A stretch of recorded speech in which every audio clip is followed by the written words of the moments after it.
for like summer times. I don't know, just some hot coffee, whatever, you know.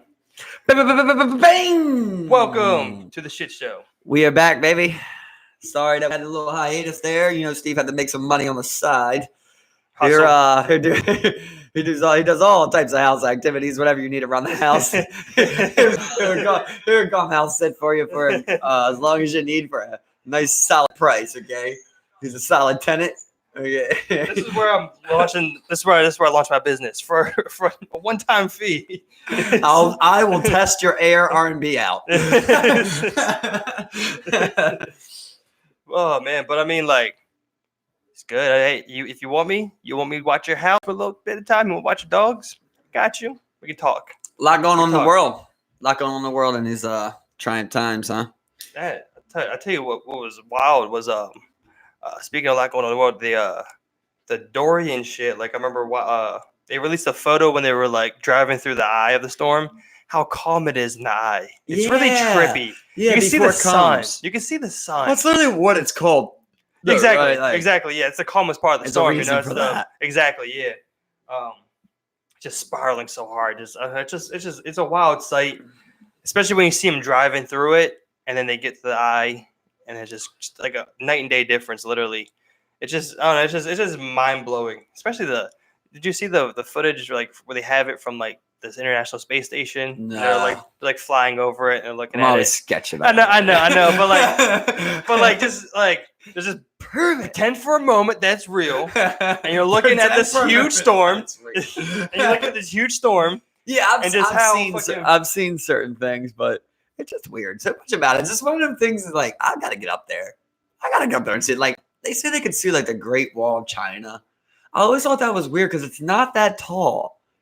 I think it's just like the length of it. It's really what it is. You know, you can kind of like see because at this point, you know, you just see a line of color. With it being there for so long, you know, I'm sure like the amount of foot traffic and the amount of people that visit it all the time, like it's visibly different from the rest of the landscape around it. You know, like I don't think it has any major towns near it. I just think it's like woods and woods.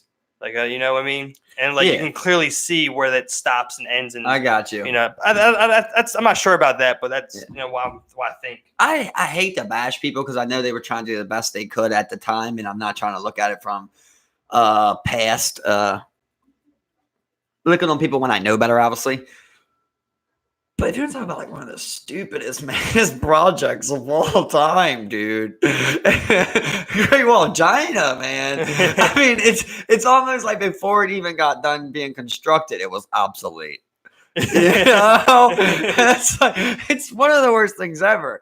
I get your point and what you were going for because you know you're suffering through basically Mongolians, right? That just kept invading. Which you're just getting chopped. You're just getting mainly chopped up by these force armies. Sure. But I believe it was the Mongolians that kept coming over and just chopping them up. Yeah. You know, so they're like, well, we can stop their horseback with this wall. So I get that. But I mean, didn't you have some guy trying to predict the times? You know, like couldn't somebody like I don't was there no boats at the time?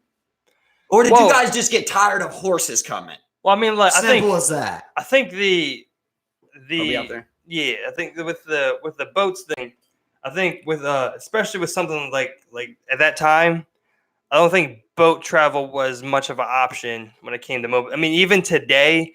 Oh man, I'm still gonna bring this up because like I have all these like geography videos in my head now. Like I love your geography knowledge, man. It's so something that I so lack. So like a big thing like even today with you know like the way the U.S. is set up, invasion by sea just isn't something that's sustainable. I mean, like you'd have to trek over thousands of miles of ocean.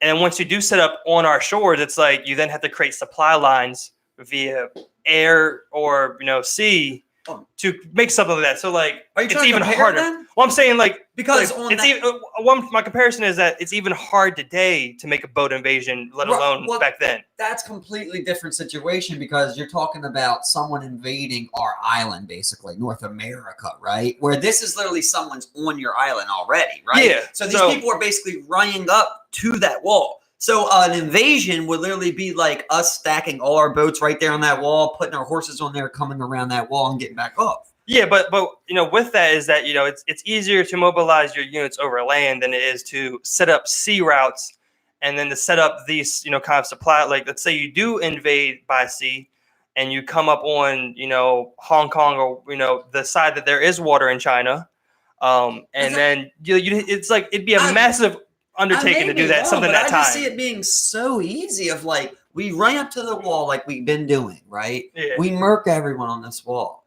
We go to the edge of both sides of the wall. Let's just say you even got that far. We go to the edge of each side of this wall, and we construct our own. Like, we construct a road, a platform to go right around your wall. So, it seems like one of them things where it's like, if you had got there, if someone was at your wall, basically. Yeah. If you had, like, someone was coming from sea no matter what, and then they had to go through wall. That's different. So, with the wall back then, though, China also had, How did they even have time? China also had, a huge, so like with something like that back in the day, a huge defensive fortification that you can then barricade with lots of troops. It's a huge advantage, especially with the limited amount of siege equipment that you have. I gotta know more about this, because it's like, how did they randomly get this gap to build this whole thing? Like, what if you're going, so you're doing this to stop them from doing it? Well, what did they just give you all this time to build it? Because if I see you building a wall, I'm gonna just come murk you like I've been doing. Yeah, but I think so. So that was a huge problem with the Mongolian Empire, was the size that they were, and their ability to maintain control throughout their whole empire. It was one thing that, like, similar thing happened with like Germany, where they spread themselves too thin over a massive amount of land. Where you had Mongolia, they're fighting as far as into Europe and whatnot, all the way down to China and so forth. So you had to be very smart about your use of soldiers and how, you had to plan to attack certain ways and whatnot. Right. I mean, we don't know exactly, but you would think, like, if you're a Mongolian leader, you hear, hey, bro, they're building a big-ass wall. You're just like, all right, well, I think stop that. I think that by the time we shoot arrows. I think by the time you receive word to the time that someone finds out on your side that they're building a wall, to the time it takes you to then gather troops and then to travel to this point, to attack. So also to attack, but it's also to attack a fortified position. You're attacking someone who's dug into an area. It's like, it doesn't seem smart to attack someone at a wall at all. While they're constructing, that seems like the best time to me. Is like when you're constructing something, again, I'll try and devise some type of secret attack. I shoot arrows. I specialize in arrows. I'm not going to come fight you one-on-one. Also, your ability to gather intel, where it's like, okay, where's the most heavily fortified position of this wall? Okay, where's the weakest point of the wall? You're not too sure, especially when you spread over miles. But they're building this wall because of this issue, right? So you would think, like, if you're Mongolian, you have knowledge of this area that you keep passing through to slaughter them. You should know this area. You should have scouts set up all right here. You should. That's as soon as you see the first bit of concrete coming, you should have knew a wall's coming. I'm thinking China, I don't know my info, but I'm feeling like there must have been some type of treaty established or something. So China all throughout their time has always been a powerhouse. They've never been, I think, at a position to where they've been, there's a reason they're still around today from, 5,000 years or so, being a civilization. They've always had, some type of, power or, military forces, or they've never been a bitch. They've never been like, I don't know. It's tough to say because I don't know too much about all the finer details either. But China has always been in a position to where they've been able to defend themselves, been able to fight, been able to hold their land. Despite what the Japanese did during World War II and whatnot, but they've always been in a position of power to be able to defend themselves and fight. So I think for someone like Attila, they were going more for the easiest land we could grab, the weakest militaries first, type of deal. They weren't looking right. I mean, we don't know the story on it. Exactly. We don't know the story of how that just happened. Theorizing, yeah. But I was learning a little bit about Attila the Hun, and they were just saying about, like, Dan Carlin's trying to take you in. I think it's episode 4 of History on Fire. He tries to take you to understanding what it was like, because he was just trying to explain, like, at that time, you were lucky if, like, a fifth of your army, 20% of your army was on horseback. Yeah. You know, and then even from there, when this horseback was coming along, people didn't even know how to take care of horses. They didn't know what to feed them, how to keep them alive for a long time, how to ride them.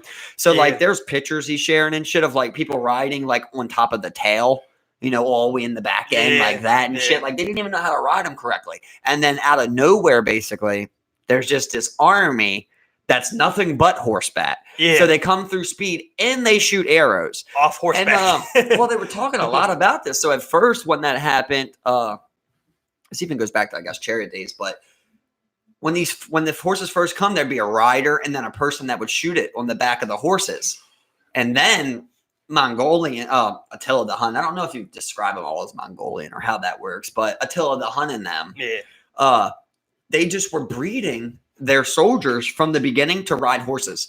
So like 5-year-olds, you know, are out there on horses learning already. So eventually they got the skill where they no longer needed a driver. Yeah. They started banging people. So it was hard for them to adapt to basically the speed, right, of these people. They were so efficient in this, right, that even after guns were invented, they were still winning battles versus guns. Yeah. Because we're just so fast. Exactly. So fast. Come in, tag you up, get out of there. Tag you up, get out of there. Tag you up, get out of there. That's what made a lot of the Native Americans very formidable, was that their ability to ride from horseback was much greater than, you know, that of the white man. I love saying that. You know, and, you know, speaking of, you know, it comes more geography. Like Mongolia, where they're originally from, is a very flat, arid kind of plain. So the amount of horses that they had in those areas were also concentrated specifically to Mongolia. Right? That's the only way that comes about. Huge, flat, arid, grassy plains. Hella horses. Pretty much. So you have lots of horses, lots of land, easy breeding of horses, and you have pretty much an unlimited supply of horses in Mongolia. And you know about the horses. Exactly. You know how to feed them. You know how to take care of them, how to keep them happy, break them in. It's been a commodity from the very birth of your civilization. Right. You know, you've always such an advantage. Exactly, yeah. And then you couple that with their expertise, their ability to fight from horseback. And I mean, like, if you look at the similar time, how like Rome and them would line up to fight, like they would line up in huge battalions in line, kind of like go right into you and then kind of stab you from behind shields. Like the time of warfare, just like, it's like, yeah, they had chariots, but it wasn't a horseback warrior. You know what I mean? Like, yeah, so, you know, for sure, right. Exactly. Yeah. So, I mean, I always thought, like, when I seen that, I was always like, you guys had fire. Every time I see that, like, Rome style of, like, sword poking shield, I'm like, I would never fight that. I wouldn't even deal with that. Like, if I see you, like, you're all shield like that, I always just thought Molotov style, you know, like ancient Molotov style. Yeah. Just Molotov you up and retreat. that's what blows me away about, like, ancient warfare was like, I think people don't respect the retreat. Okay, it's not you lose, you know. Yeah, it's like in boxing, you tag someone up, you get out of there. That's one thing that, like I said, that blows my mind about like ancient warfare is like nowadays, like it's pretty easy to mobilize 10,000 troops. You're always in constant communication for the most part, and you have a very strict line of command, so you know what's going on. Whereas, like, back then, you have, like, way more limited communication, way more limited transport. If you're moving armies, you're moving by foot. Food. You know? You exactly. Can't get food supplies, all that. Yeah. You know? So, like, when you see armies that, like, you hear stories of how they march somewhere at 10,000 strong, you know, and whatnot. It's insane. The funny thing about that is, though, is how, like, they talk about, like, people describe warriors, you know, as, these these people that are just like angry, you know, that they got to go fight war and shit like that. Like, I didn't like that all the time. No. They were explaining like a lot of times these guys wanted war because that meant double pay. so it's like, whatever, bro, just keep us fighting basically because I want double pay. Yeah. And I mean, like, also, like, I mean, like, a lot of the strongest armies, they had a huge warrior culture where, like, you know, this is Alexander, one of the greatest warriors, you know, or like, you know, you had such a high prestige and respect for someone who went to battle or someone who like was a general, lieutenant, army strategist. Like they had high respect for these people. So like people wanted to fight. People wanted to go and fight for their country, their land, their right. people, you know. Like the highest of that is like the Spartans, right? Exactly, like the highest. It's crazy when you hear about like that is supposedly a true story. The Battle 300. Yeah, Dan Carlin has a great section on that where he's like, it's 297 is what the number really was. Off track, but like I always forget that's Gerard Butler. Like the funny thing about that was a good Gerard Butler movie. Yeah, I forgot he was in that. Yeah, he was Leonidas. I forgot that's him. Yeah, exactly. Exactly. It's funny because that's not like even how you say his name. What is it? It's like Leon Duss, and then we just rolled it. So Like how do you say his name? It's like Leon Dice or some shit like that. Like Leon Duss. Like I think it's like a D-U-S, and we just did it like Leonidas. Oh, you know what I mean? got you. Yeah, and it's like a Leon Duss or some shit like that. American. Yeah, well, you know, Dan Carlin's like always on there trying to do like the perfect voice and shit, everything. But he has a good voice. Yeah, it was funny when they're just talking about like them going against the Persians because there was really no need for the Spartans to fight that war right there. They like the 297 that stayed there to fight. Right. They were just they were already retreating. Like the Spartans were already retreating. They already knew the Persians were coming with all them heads. Yeah. And then the king, Leonidas, he just kept 300 to hold off basically the Persians.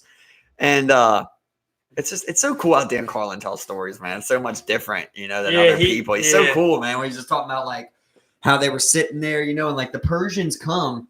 Do you know that mutant that's in 300? Yeah, that big guy. He's not a mutant in real story. He's actually just an exiled Spartan lieutenant that the Persians had. So they get him like 5 times to go to the Spartans. And every time he goes there, he don't even talk to him, right? But one time. Right. Every time, the first time he goes there, he sees them combing their hair. And he turns around. And he goes back like, they're not leaving, And they're like, what? You didn't even talk to him? He's like, telling you, bro, when they're combing their hair, basically, that means they're okay with dying. Right. That's what when you're about to die, you comb your hair according to Spartan theology. Yeah. And it's interesting, weird. So but they're okay. like, bro, they're combing their hair. So he goes the second time, and they're still like, bro, they're combing their hair, they're exercising, they're not going nowhere. And then like the Persian leader, he just can't believe it. He's just like, they really think they're gonna win. And the lieutenant's like, listen, if it don't happen how I say it's happening, you can kill me, basically. I'm telling you, they're not going nowhere. So he goes like the 5th time. And that's like the real scene in the movie where he goes basically as himself with the messenger. Yeah. And he tries to talk to the whole group. Yeah. And he tries to tell the whole, because he thinks that like Leonidas is making them do that. But really, he talks to all of them and he says, all of you can go home if you just put down your weapons. You can all go home right now. And it's like that famous quote of the one guy was like, come and take them, and that's like, there's different ways that's translated, but that's pretty much what they said, They were saying like the Spartans are great for movies because they just really are one-liner type of like people, like,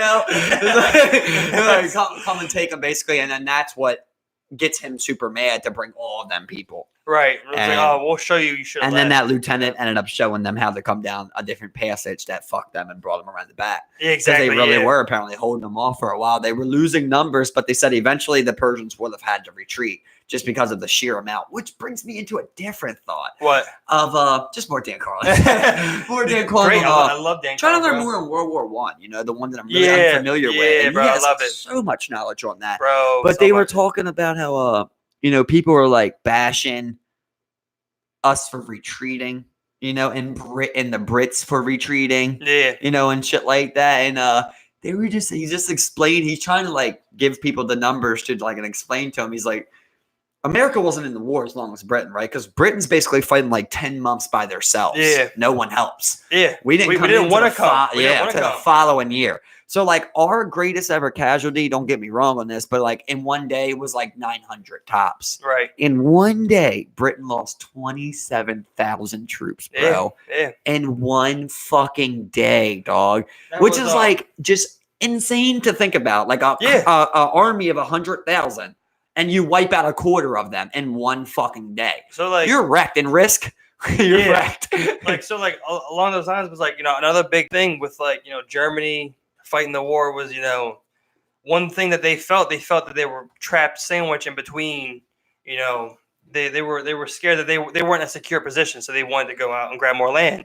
So they amped up their military. They started investing into more military infrastructure and, vehicles and whatnot. So like one of the big stories that I learned from actually Dan Carlin was, with the beginning of, it was either World War I or World War II where, Germany's invading into France, and they're coming. They have these dark gray uniforms. They easily blend in. Oh, Hard to see. Yeah. They show up with vehicles, machine guns, submachine guns and whatnot, and you still have the French military dressed up in like red and blue uniforms, With easy to M1 spot. brands and shit like that, right? Well, pretty much just like bolt action rifles with some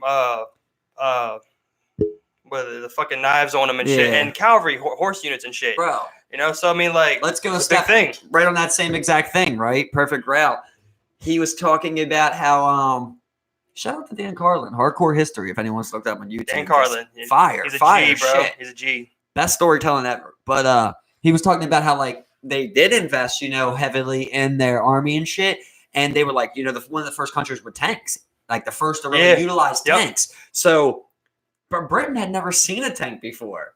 And next thing you know, they're in a war where they're getting wrecked by tanks. Yeah. So they try and create tanks. That's like, you're always trying. So they were showing how, like, he was speaking about how, like, the Britain guy, he had a great mind for, like, innovating to the next technology. Yep. But he never mastered the technology that he was investing in. Yeah. It was always like they would do this, and then the Germans already had him beat. So now they're trying to do this, and then the Germans already had him beat. So by the time they catch up to tanks, they put out their first tanks. There's just two of them, right? They don't even understand how to use tanks in warfare. Yeah, because when the Germans came, it would be an entire line. Yeah. And then your infantry would be behind those tanks, and you would flake in between the gaps. Yep. With them, they have no idea. So there's just gappy as shit, chopping them down still, right? They don't even know how to drive it. In the beginning, they thought that a wheel had to be in the back and the middle so that it could oscillate, and go side to side and shit. Yeah. So they fucked that up. So then the second time they come out with like they finally get the line right? So they got like 8 or 10 of them, and they're attacking again with these things. The first time they used them in a line like that, they killed more Britain troops than they did Germans. Their own tanks. No trade. They had no idea how to operate these things, and meanwhile the Germans are just like reload, bam, yeah. So just like easy as kills. That, and you couple with the lack of knowledge and training to operate something like that with, your first time building tanks in the midst of war. You're in the middle of war. Right. So they're not even the best performing thing. Right. The Germans they had this ready. They of course they weren't the most reliable tanks either, but they had their shit down. They were better. They're more when organized. Somebody declares war and you're trying to catch up on arms. Exactly, bro. Exactly. It's the worst. You want to be the guy with arms. Always. Yeah, so like man, you should listen. I think it's World War I think it's World War II. I started with So I remember the one story that he told that I really liked was about World War II, which was about the assassination of Franz Ferdinand, the Archduke Franz Ferdinand that kicked off the war. Yeah. So I remember originally, like, he had a parade. He came back. He had a parade through. I think it was Austria. I might be Hungary. I might not be clear on that. But he came through. He had a parade. The Archduke. There was an assassination attempt at the parade that he did. It failed. He ran away. He ran away. He was about to leave, but decided that he was going to stay and drive back to the hospital to check in on everybody that did get hurt from the assassination attempt. And the guy who tried to, take out the assassination attempt, he ran off. He did escape. And just by chance, the Archduke drives right by him on the street. Yeah, and just just blows his shit back. Insane. It's just like, so it's like one thing Dan was saying at the time was just like, it's like almost as if World War II was meant to happen. Right. Just he swung back through to try again. Exactly. Yeah. Well, like, just by happenstance that the guy that tried to take your life, you drive by him. Well, you never go back to the area you just got shot at. Well, he was going to the hospital. Bro, if your baby mama was there, you tell him to bring your baby mama to you. Exactly. You know what I mean? You're the Archduke, bro. You're not going back there. Well, you're like, bring them to me. Well, so I'm not going back there. So I think the big thing was the president should carry a gun. Why doesn't the president carry a gun? Well, they never expect them to be in that situation. But just in case, your Secret Service could turn on you. There you go. You pull back. Your wife could turn on you. Yeah, seriously.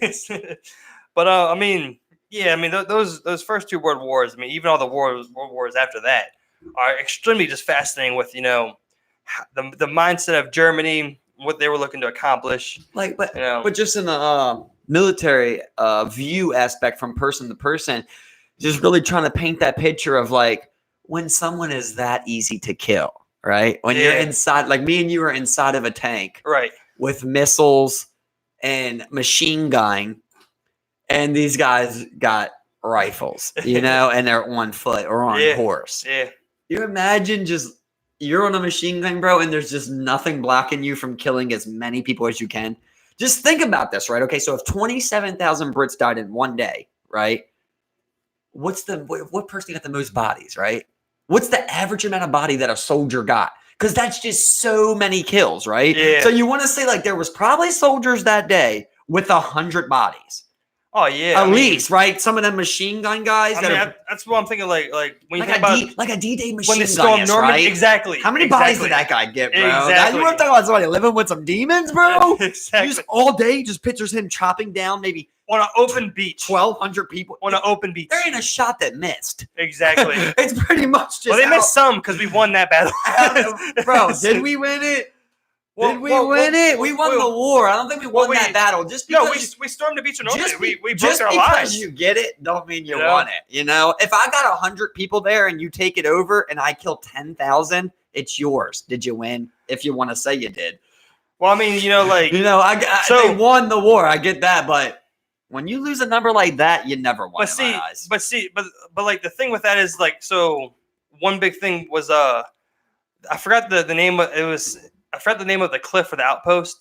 It was one reason that I think D-Day was made possible.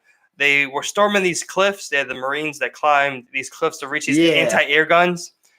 They literally had Marines hand climbing these cliffs to go up, get these guns, mark them for the air strikers that could come by and bomb everything, which they marked them while they were still there.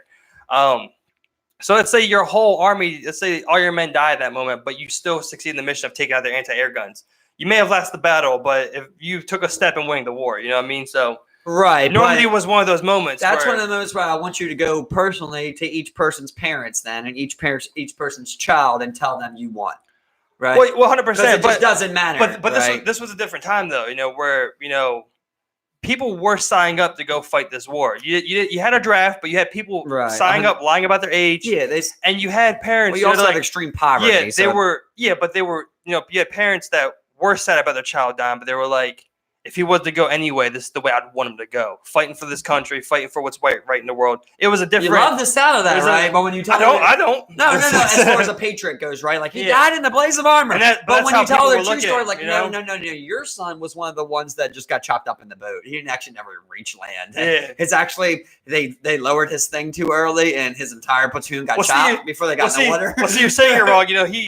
He got chopped up so that one guy could make it on land. Yeah, whatever you want to say, right? Exactly. He got chopped so another boat could make it. Yeah, exactly. So, hey, however you want to word it. Yeah. For me, I'll never accept the casualty of my own to that extremes. Which is another thing that brings me back. It was back then. Because it brings me back to World War I, where they were saying like, they call American generals during that time and Britain generals.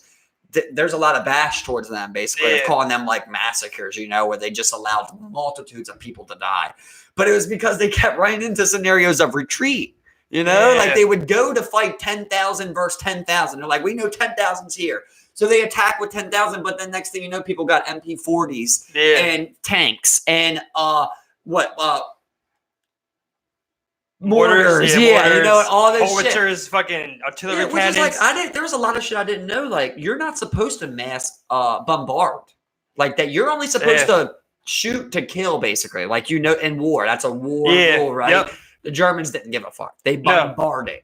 Yeah. So just no matter what, your line. If they knew a person was here, they knew you had to retreat this way. Well, we're just gonna keep bombing right here. And then we're just going to keep pushing up. So eventually like you run through the bombing or you run. That was a big thing in World War II, especially when it reached a point where they were fighting they took over France pretty much. France had fallen. They surrendered. So at that moment, France is just across the lake from, London, Great Britain and all that and whatnot. The United Kingdom. So when they were bombing London, at this moment, Germany knew that the Americans were coming.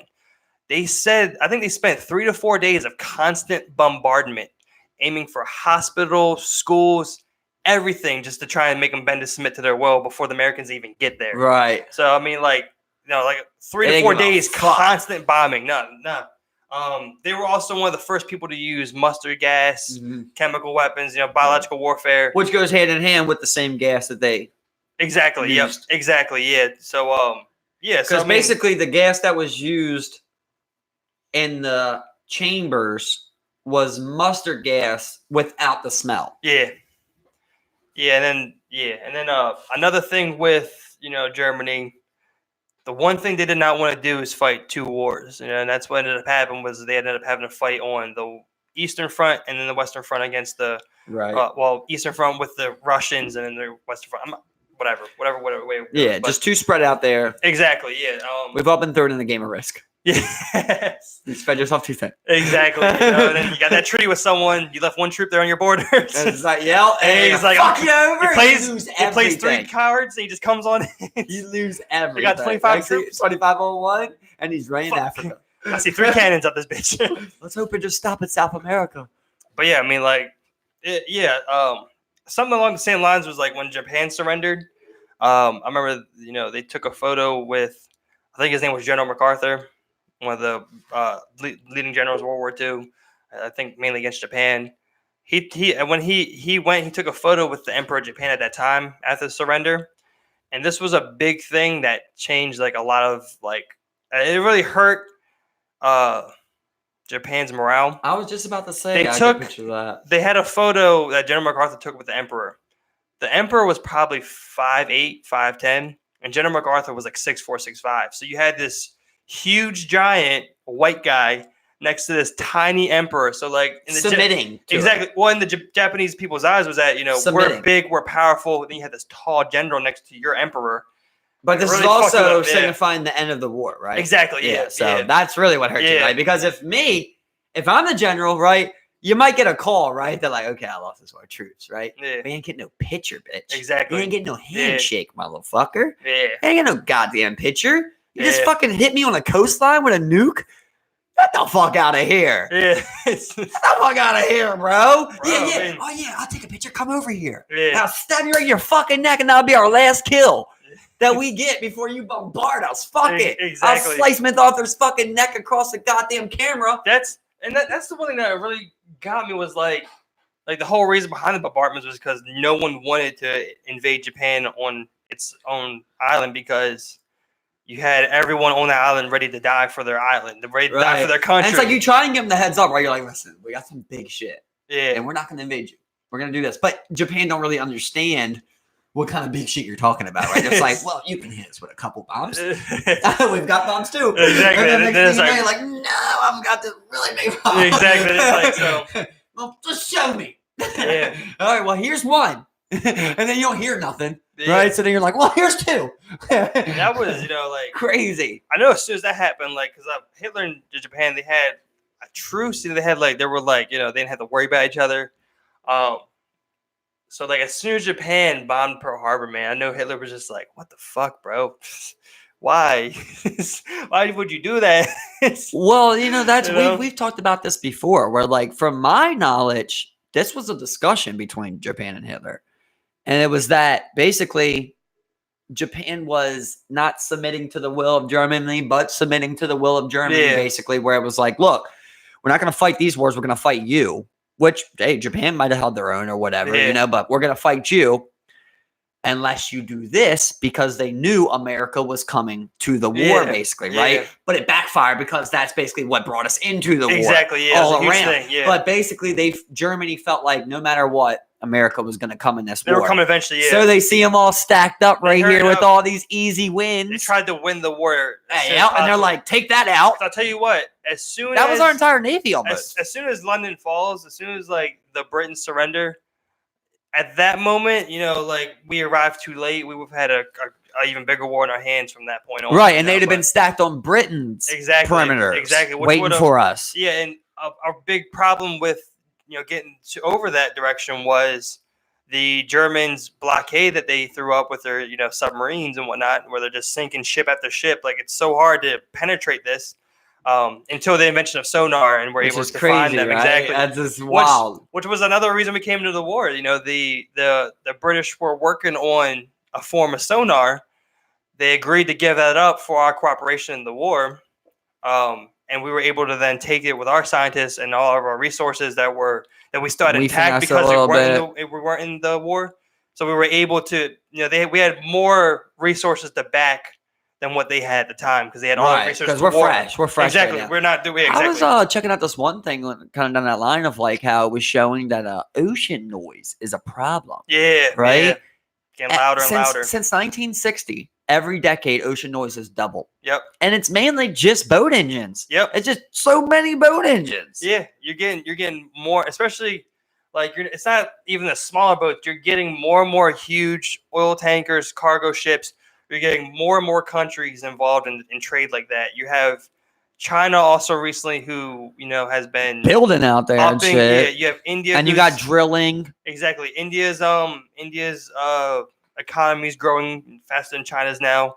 You have all these countries who, for years, were off to the wayside, and now they're just coming to power recently. Like, whereas China, like, their major rise to a huge, superpower in the world is just within the past couple of decades or so.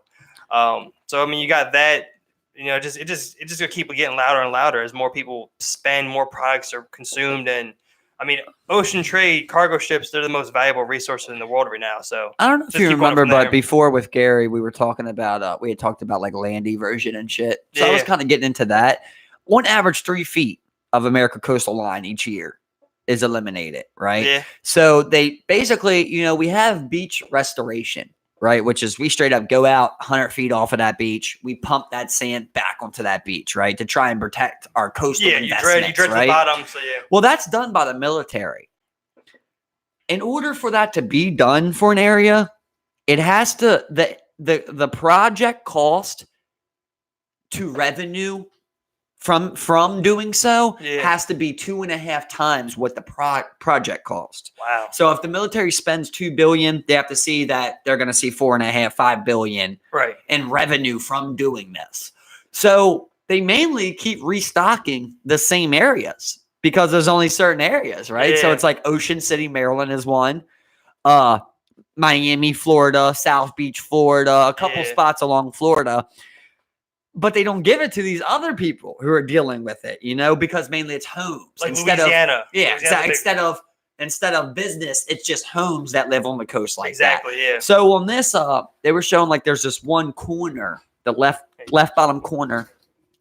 Let's go back. Left bottom corner. That's funny. I had to too. The left bottom corner of Florida was dissipating again to the point where houses are eroding again.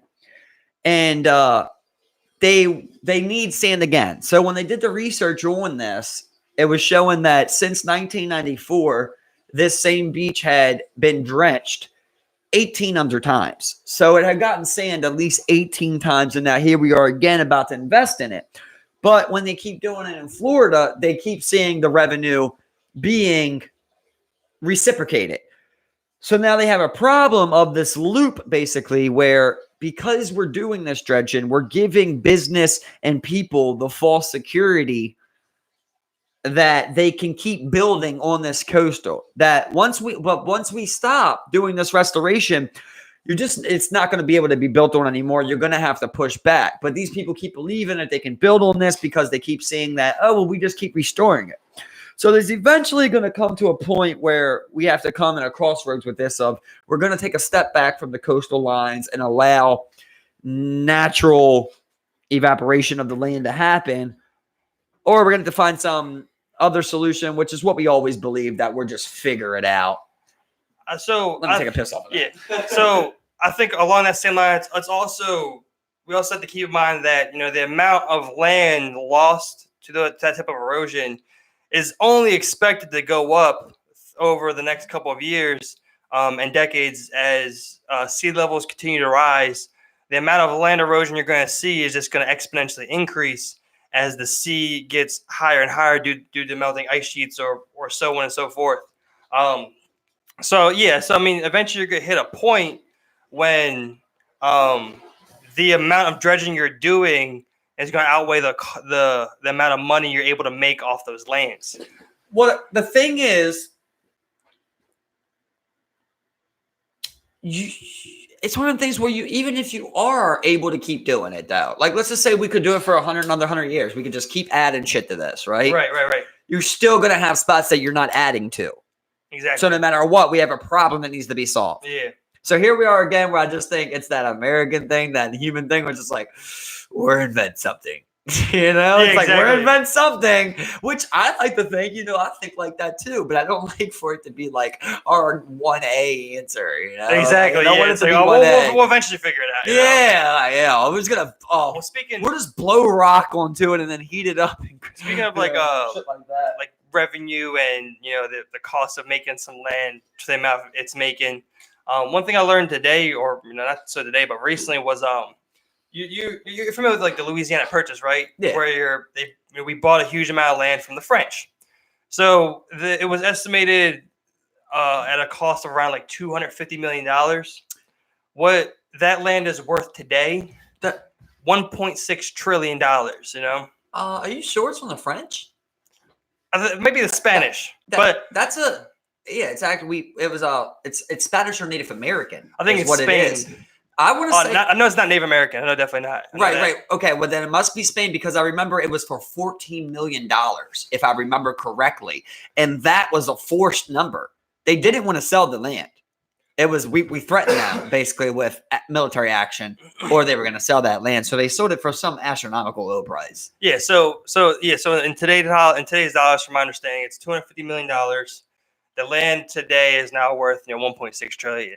And one thing is something like that, I'm like, we talk about flipping your fucking money. It's just, like, for real. But you never seen a flip like that. I hate to stay on like the same thing, but that was such a crucial part for America to continue to grow and build, was accessing the Mississippi River. One thing that made our country so great, one thing that allowed us to develop the way we did,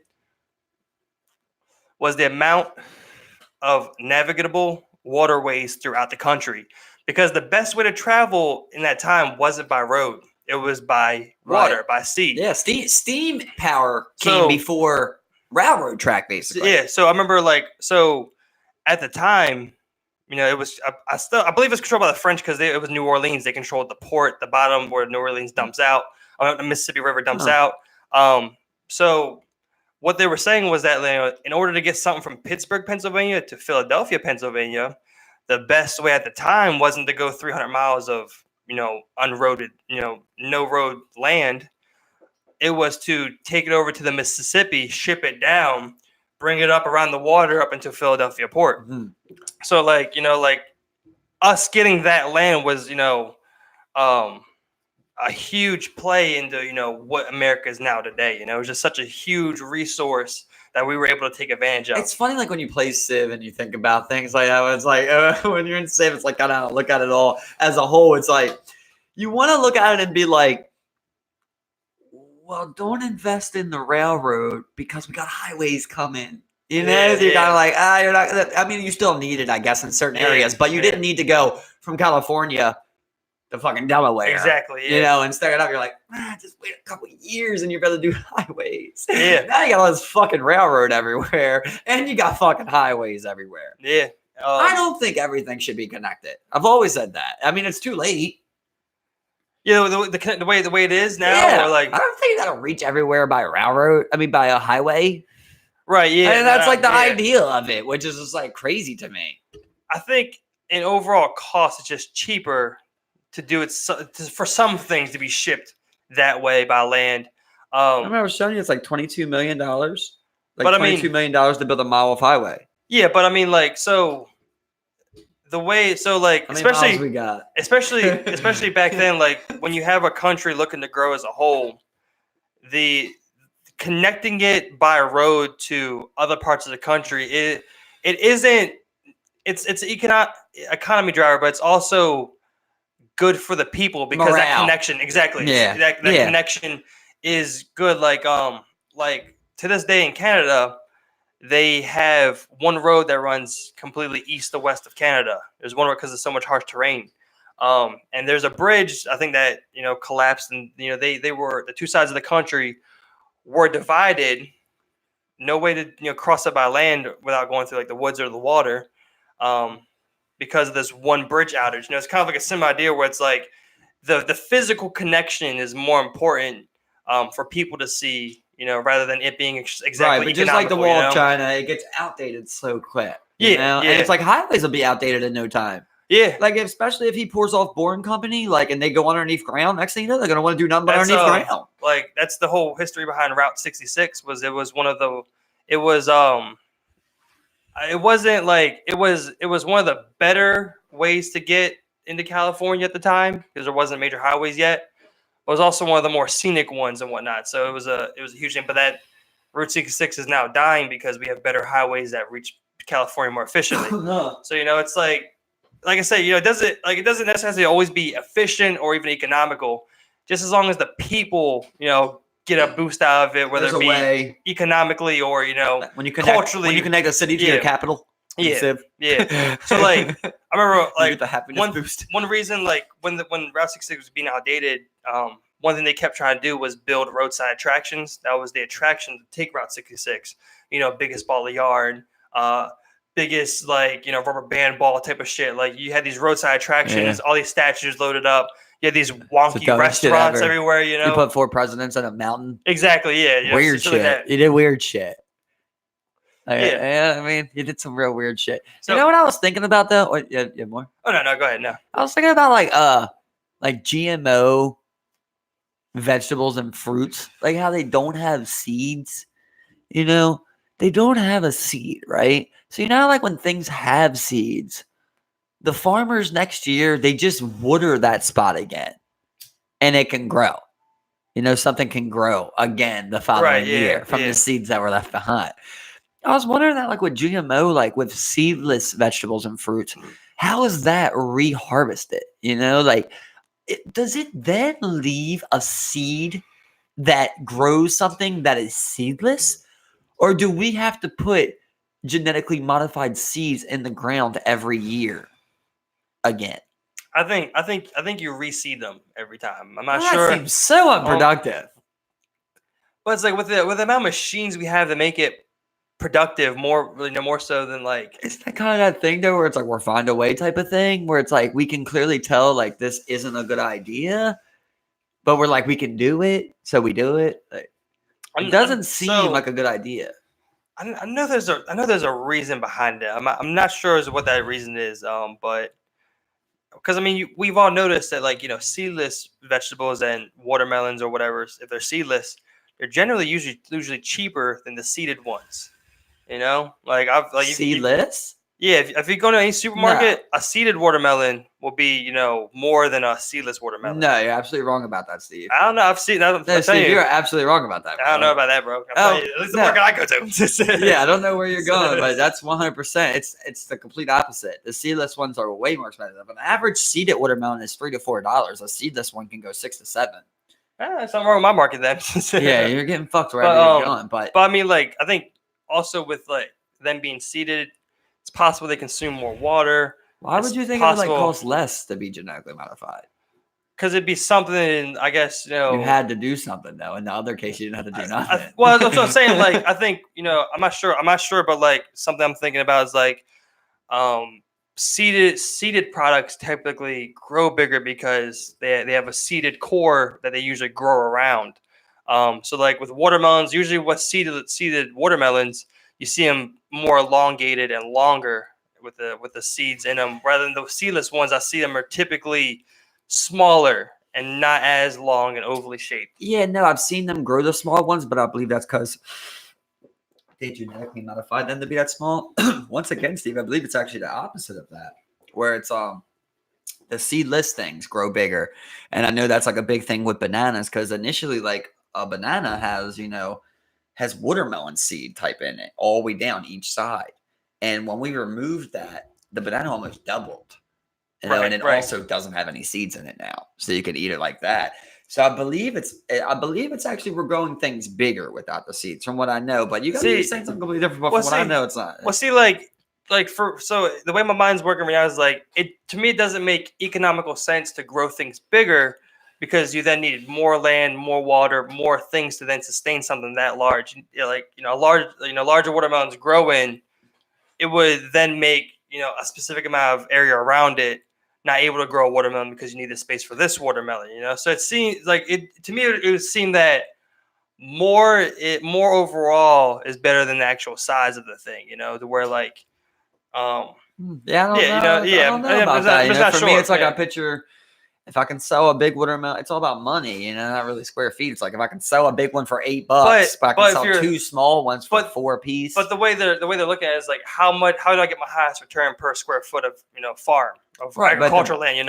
The bigger something is, the more you can sell it for. Possibly, if your water costs are higher, if you're able to then sell less product, even if it's at more, I think like you're still transporting overall less watermelons because of their size per truckload. That adds up to fuel costs and everything in the end. To where I think when you come to right, but you're also producing something bigger, bro. So you're also selling it for more. Yeah, but you know what I mean. It's logistically harder to move. You're logistically able to move less economically. But there's a larger profit margin. So those things. I wouldn't be too sure about that, because like I said, if you're transporting less watermelons logistically, it adds up to more transports of your watermelons over time, which would include more gas, more overhead on producing that bigger fruit. You know what I'm saying? I think it's more of like you don't want more of an issue. Like, I don't want to have to deal with 10,000 small watermelons if I can make 5,000 big ones, just because of the simple case of how easy it is. If I'm still making the same profit margin, I got 5,000 less watermelons to deal with. Yeah, they're heavier, you can pass it on, but I mean, like, they might be heavier, but besides that, I'm going to have less to deal with, in my opinion. I got less picking. Well, I've got less transportation. Let's say it's like I get, 10,000 of my watermelons in the 1 truckload, and you got to do yours in possibly 2, or 3.5, or something like that. Yeah, the costs are adjusted for it.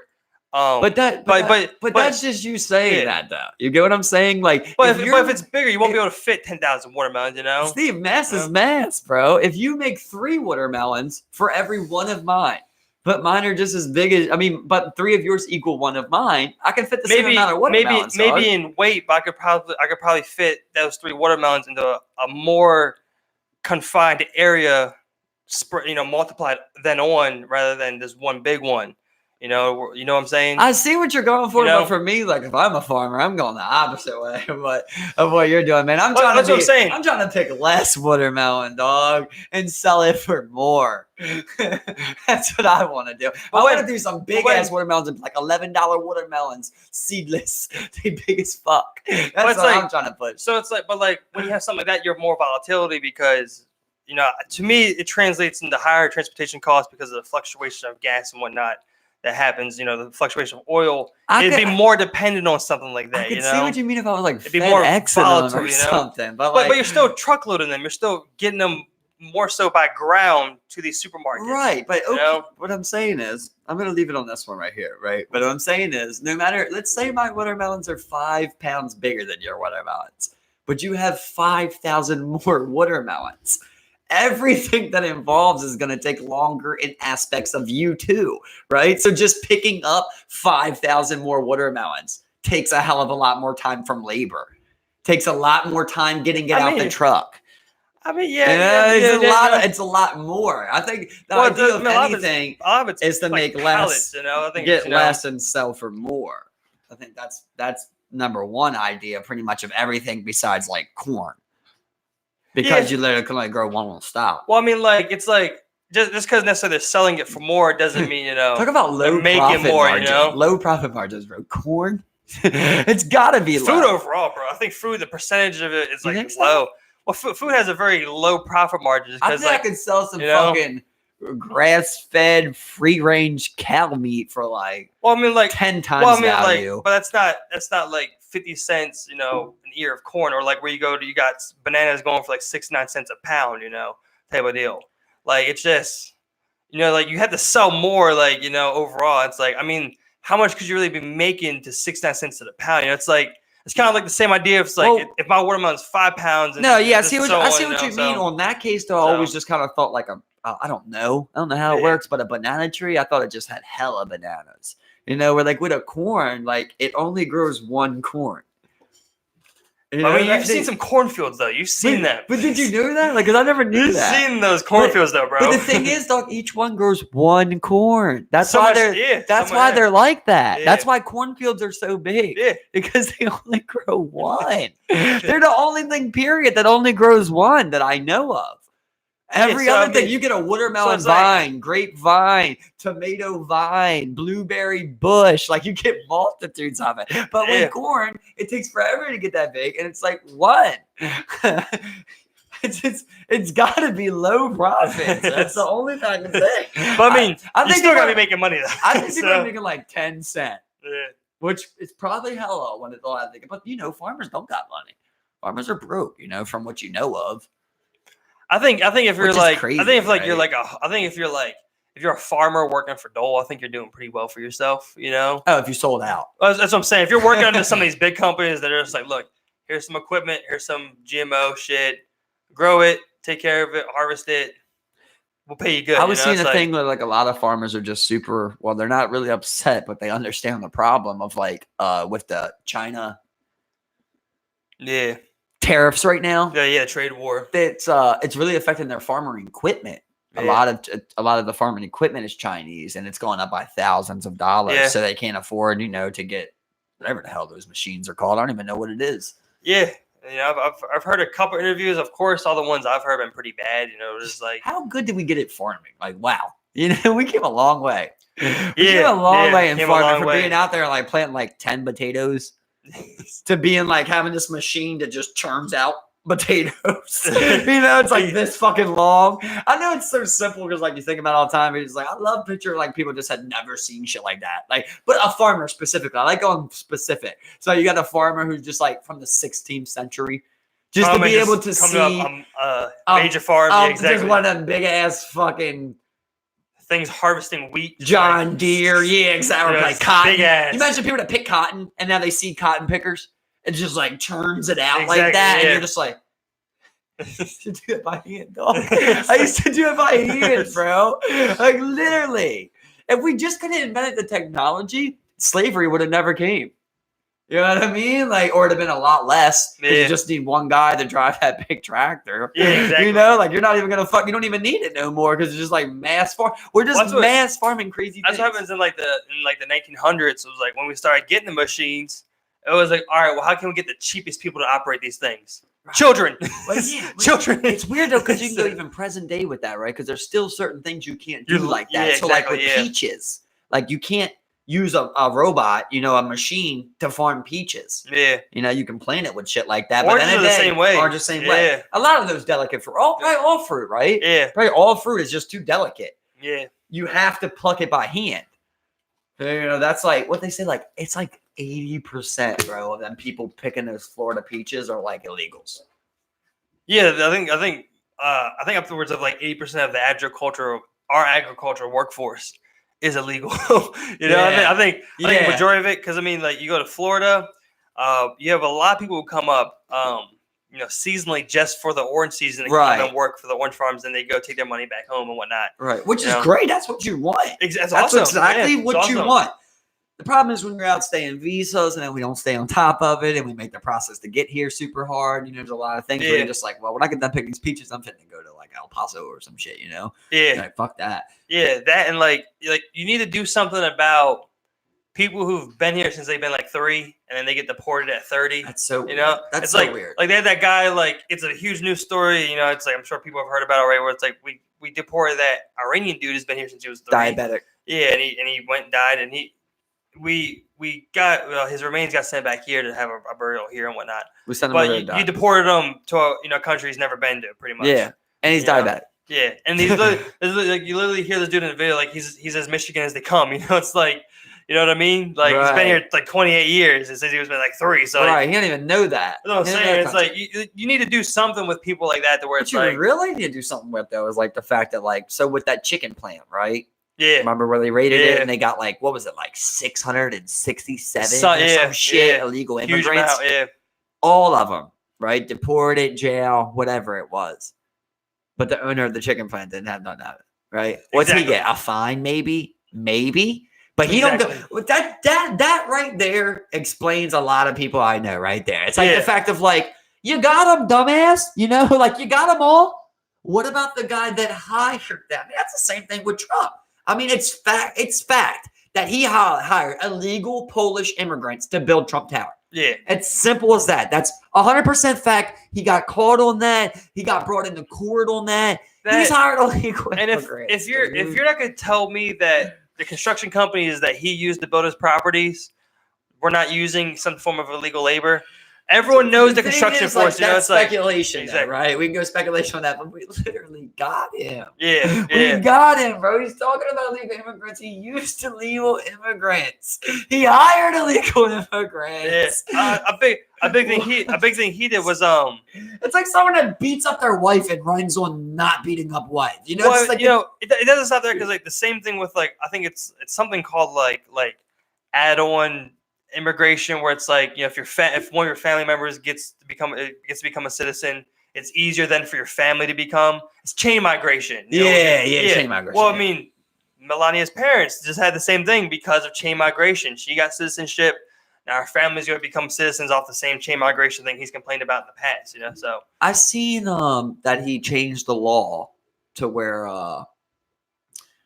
like when a military person has a child with someone outside of America, you know, while they're in the military, basically, you know, that child before would become automatic American citizen. So that's no longer a thing. And I was just getting to thinking about that because everybody was outraged, you know, and it's like initially you want to be outraged because you're just like, that don't sound right, you know. Yeah. American soldier goes out and knocks someone up and he's got to go, you know. But then you're thinking about like, well, that's the same kind of thing. Like, it's like almost weird in the unwritten rule of that. It's kind of like, you know, these bitches, right? That where a fucking American Navy ship pulls up and fucking Winnebago, fucking Venice, ready to go. Some crazy shit, right? And these bitches are just looking. They're like, America. I get one of them, and I'm not from America. Yeah, exactly. You know, so I feel like it was kind of something along the lines of that, where it's like, we don't want these anchor babies. You know, literally anchor babies, literally. That's probably where it comes from. That's a good term. That's probably literally where it comes from. That's a good term, bro. That's a good ass term. It's like they probably were just get a dude to bust in you. I mean, like I'm good. Exactly. It's like it's funny. I learned also was like how initially how left and right that, you know, Democrat Republican was established. That came. It's also from Dan Carlin. That came from like back in Congress days, how they made people sit. So on the left side, poor and middle class sat. And on the right side, rich and wealthy sat. So when someone talked, they would say, a man from the right side said. A man from the left side said. And then that's how that eventually became Democrat and Republican. It was also funny how he was talking about like certain little things you think of. Like when you think about like Nazi, right? What they were, I forget the abbreviation.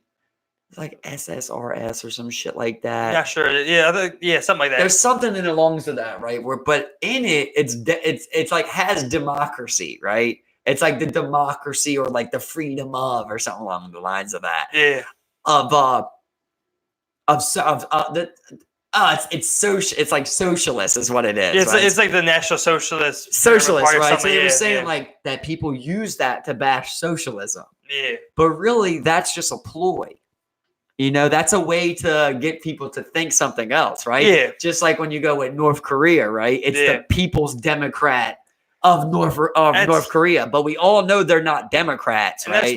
That's what people like will immediately point out about, you know, if someone says, you know, democratic socialism or any type of form of socialism, they'll give you all these examples of all these socialistic, but none communistic of them parties. Yeah, all these parties are where they're like, what about, you know, like this I forgot the guy's name, but like, you know, he went out and he killed all the farmers and took over their land and did this and this and that. It's to me, it's just an easy out of, you know, what you're debating over here. I mean, it's like, you know, people tag on people don't Democrats. know that, exactly. I didn't know that before Dan Carlin said that. You know, I could have put it together, but I never thought about it. You know, of like, well, why is that in there? Because they're clearly not that. Yeah. You know, Yeah. like when I'm just strictly North Korea, where you're just like, why did they put that in their name? Because they're literally not democratic in any sense of the word. Exactly. Yeah. You Like the know, Democratic People's but you Republic say or that whatever, yeah. because you're the opposite. Yeah. Because you want people to think you are. You know. Yeah. So I mean, so people get behind it. Like I think something similar with what a lot of times what they do, they a lot of their viewpoints are based in nationalism, where it's this form of power grabbing through that you're kind of shadowing or mocking up as patriotism, or whatever, to where it's like it's for the country, it's for the better country, patriotism. The weird thing about socialism, though, is like me and Chats were just talking about this the other day, where it's like people don't even understand that they're already a socialist. Like, basically, a socialist is just a group of people deciding to put their not currency, but their wealth behind a common goal, right? Yeah. Oh, not only their wealth or whatever, their effort, their time, whatever it may be. Yeah. It's a bunch of people agreeing to fund something or to back something or all do one thing. You know? Exactly. It's basically, that might not be the dictionary definition, but it's along the lines of that. We do that in every check, man. Whether it be the military, food stamps, Medicare, And what it comes down to is just us arguing how to spend that. Medicaid and Medicare is socialism. Yeah, it is, bro. Along that same line was like that's one thing that they like, that using the name thing. Like that's one way people got the expansion of like Medicare, Medicaid throughout the nation. They started labeling it Obamacare. So they started calling it to give it like that negative connotation of it being related to Obama. It's like use those ploys, use those names to kind of just like hide out what you're really for sure, really what it is or what you're doing. It's like very strategic with that. Yeah, so I mean, like we're already putting our money together. It's just like what makes you this or that is how you want to spend it or what you think is right to spend it on. That randomly ties me back to a random thought about Attila the Hun again, where it was talking about like with China and shit when they were getting fucked up by Attila the Hun. They couldn't beat these guys, you know, because they had never seen it before. So they knew it. Like China was the one country that was holding them off. Yeah. And everyone didn't really understand how. But apparently because China just agreed that like we can't beat them right now. So they started like funding other countries to hate them. They started trying to make sure that their villages were against each other, trying to form inner war. I was like, make them fight each other so they don't fight us. We can't beat them. Right, exactly. So like trying to figure out other ways to like, keep them away basically. Exactly, like, we can't beat you up. So, chill out. Here, so this guy's talking shit. And you just give somebody like 50,000 won or yang or whatever. And you're just like, hey, fuck this Mongolian leader's daughter or some shit, or kidnap her. And you get that done, then they battle for 10 just years keep working, or something. keep working them around. That's basically how they just held them off. They didn't beat them. They just held them off. Exactly. Until the time came right. And they came collapsing down. Yeah, a lot of them do. A lot of them fuck up, They try. Yeah, and they try to learn from the last guy tried to do it. They implement certain things. They try to learn more and more. But, when it comes to those, like I think one of the people who became like the most successful as far as like land grabbing and power grabbing was like the British, with all their colonies established, where it was like you had countries act as their own, but like they were like puppet states of yours, right? So exactly. Like, you still had your mark on their civilization throughout, So like that's one person who like almost did it right type of deal, Like you didn't just go in and try and just like kill everybody and take it. Well, you kind of did, but read the Prince, bro. Well, we kind of did, but exactly. You want to hear Machiavelli? He talks about colonies, and he describes Britain and other people like that, and tries to give examples of throughout time. And he says that about colonies. He's that he's like basically they can be your gift or your curse. Build too many colonies, and you're not going to have a true citizenship. Exactly. Right? Yeah. Build not enough colonies, you're going to have too little of numbers in certain areas. You want people, it's like he was saying, like when you puppeteer something, like you want it to believe that it was never affected. Yeah. But they know that they're affected. They know basically that you're daddy, but at the same time, you want them to think like, we do what we want. Yeah, exactly. It's kind of like what you have going on with like America's military bases throughout the world. We're one of the only countries, if not the only country, that have those type of bases established. Like there's one island in Japan where the United States military owns more of the island than the actual people who live there do. Well, that's an issue right now, in World Congress and NATO and wherever else they talk at with China.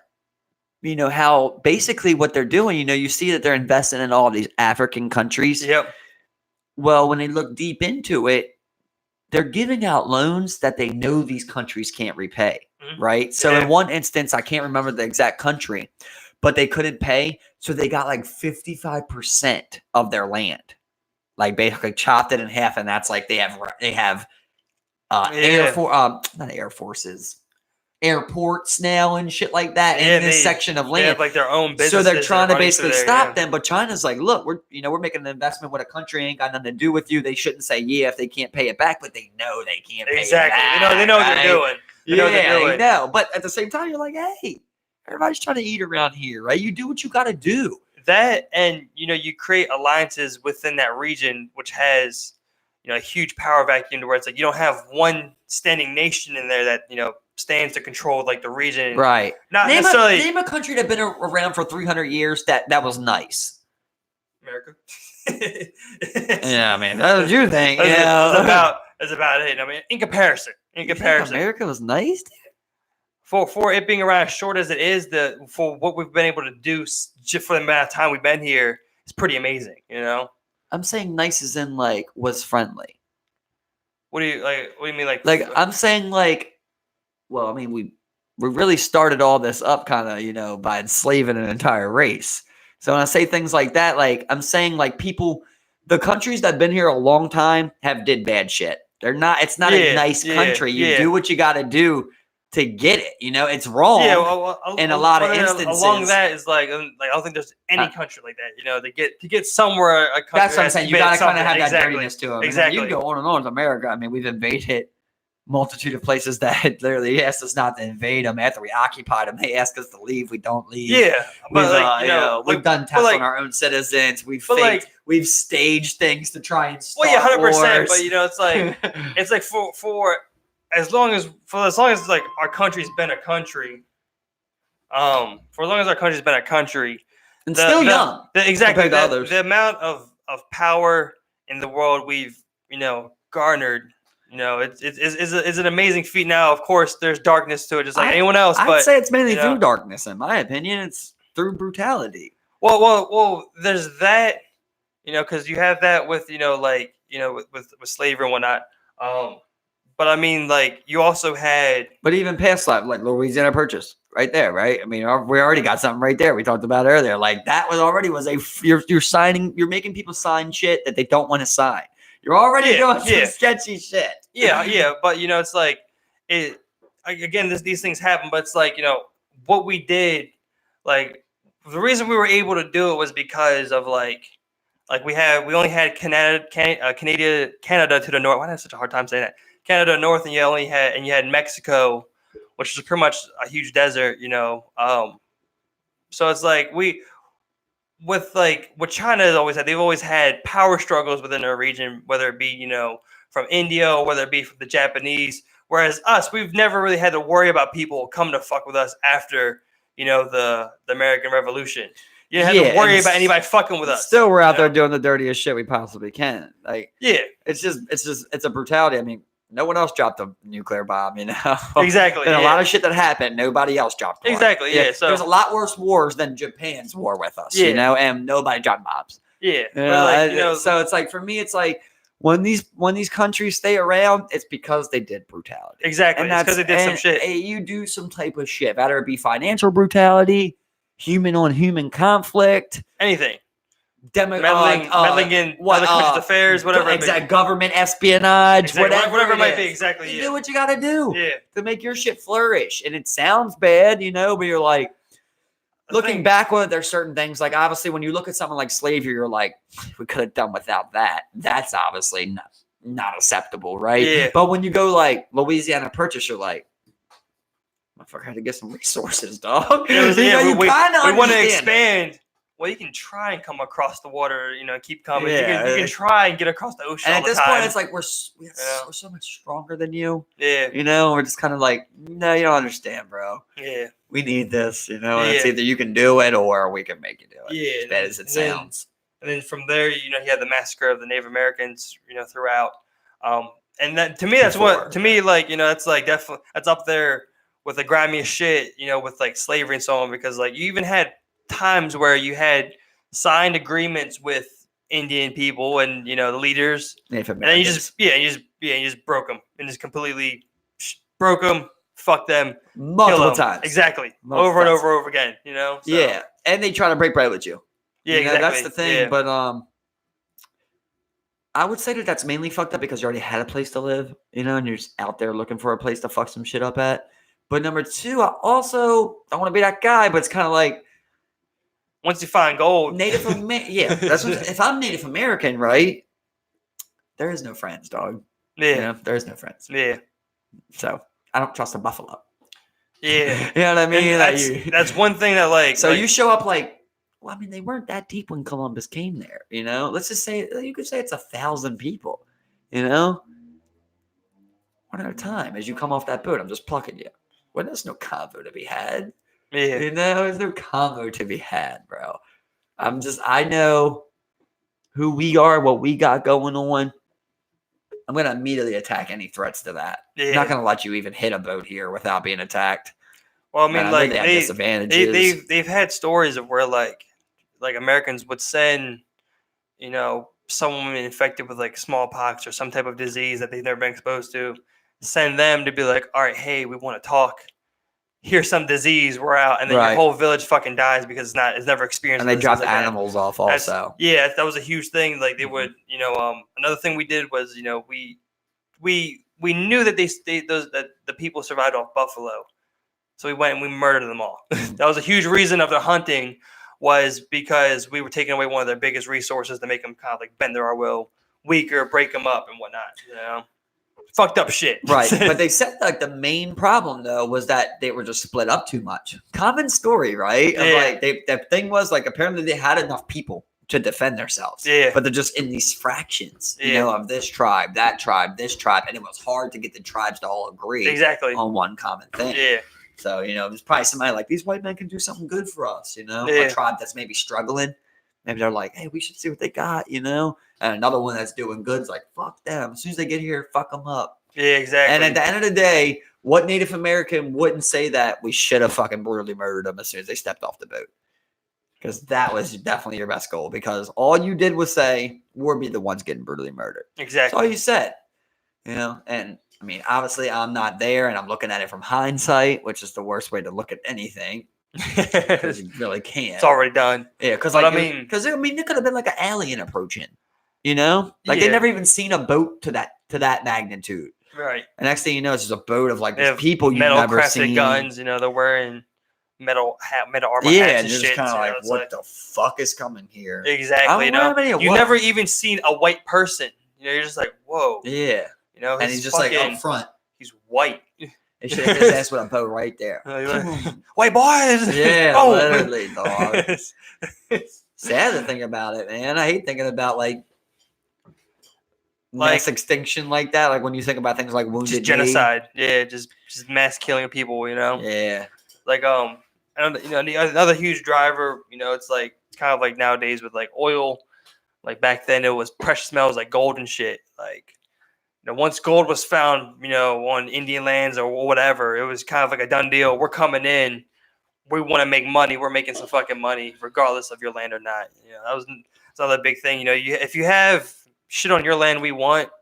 It's a done deal. Straight up Amazon style, right? Exactly. It's the Amazon right now. There's no trade deals right Yeah. here. There's no like, oh, let's get some of your gold. You get 15, we get 75. None of that. It's just like, all right, we're gonna take it. Who are That's why you? You need that mindset of like, once someone breaks the treaty one time, that's enough times. That's enough Yeah. times for everyone. Yeah. There's no more treaties. Yeah, it's like we'll just fight you till we die. yeah. You see a, and I guess this would definitely. I don't know enough about but it's you hear time and time again of where the the Native American people tried to come to some type of agreement, go on Yeah. reservations, and you see it time and time again. It's just sad. Thanksgiving. It's so sad, yeah. Thanksgiving is literally that. Yeah. It's both of them basically coming to an agreement. That's the whole point of Thanksgiving. Is that they came to an agreement where they were coexisted. This is apparently the story. Yeah. The natives were teaching us things. I hate to say us. I hate even saying that. The natives were teaching them things. They were teaching the natives things. And there was apparently a day where they just said, okay, basically, this is how they were supposed to coexist. And they met up and they both brought both of their styles of food to this mutual spot where they cooked and ate it all. And that's supposed to be the story of it. I'm pretty sure. Yeah, I think that's a sugar-coated story. But I think the real story. We fucked them over it. Well, wasn't even that. It was like Thanksgiving's really based around, it's a marking to the end of the harvest and like the beginning of winter in the cold months. So you had a big celebratory feast to kind of like commemorate the end of the harvest. I like that idea more. Yeah, it wasn't even like the Indians came and we shared a meal or whatever. It was just like best holiday. Yeah, best holiday by far. Yeah, it's not even close. I think Christmas started out being pretty cool. It started out cool, but like what it is nowadays is just like kind of like ridiculous. But like what it was then was like kind of just like I've idea. always just kind of been stuck on it. But I think if you were like in like the 1800s and you're like, Christmas, this is a time. But it's not. Yeah, it had a better meaning to it. If you're Christian. Yeah, which I mean, most other of than these that, you don't nations give are. a fuck. Yeah. You know what I mean? Because to me, it can't ever be good if it was developed around a religious idea of like, right. Let's say it like that, Yeah. right? But that's not what I mean. But I'm saying, like, to me, it's just so false. Well, It's already false because you're saying like, oh, we're doing this because was it Jesus's death, right? No, it's his death or his his day born. I'm pretty sure it was it's like a rough originally, estimate. I believe it was originally another pagan holiday. It was in celebration to something else. It wasn't initially Jesus Christ, and it eventually became to something about that, where it was kind of like taken. Well, then that wasn't Christmas. It evolved over time, Christmas is Jesus Christ. Santa but it's like Claus. this whole evolution of it. That was like that was what Christmas was. I think there was a different meaning to it. It to me it always seemed like it was in celebration of like some type of like end of harvest or. To me, it seemed like it should have always just been added with Thanksgiving. Yeah. Of like when you guys all meet up to eat, like bring somebody a handcrafted carving or some shit, like there. That's what that is. Like, oh hey, we're celebrating the harvest. Like, here you go.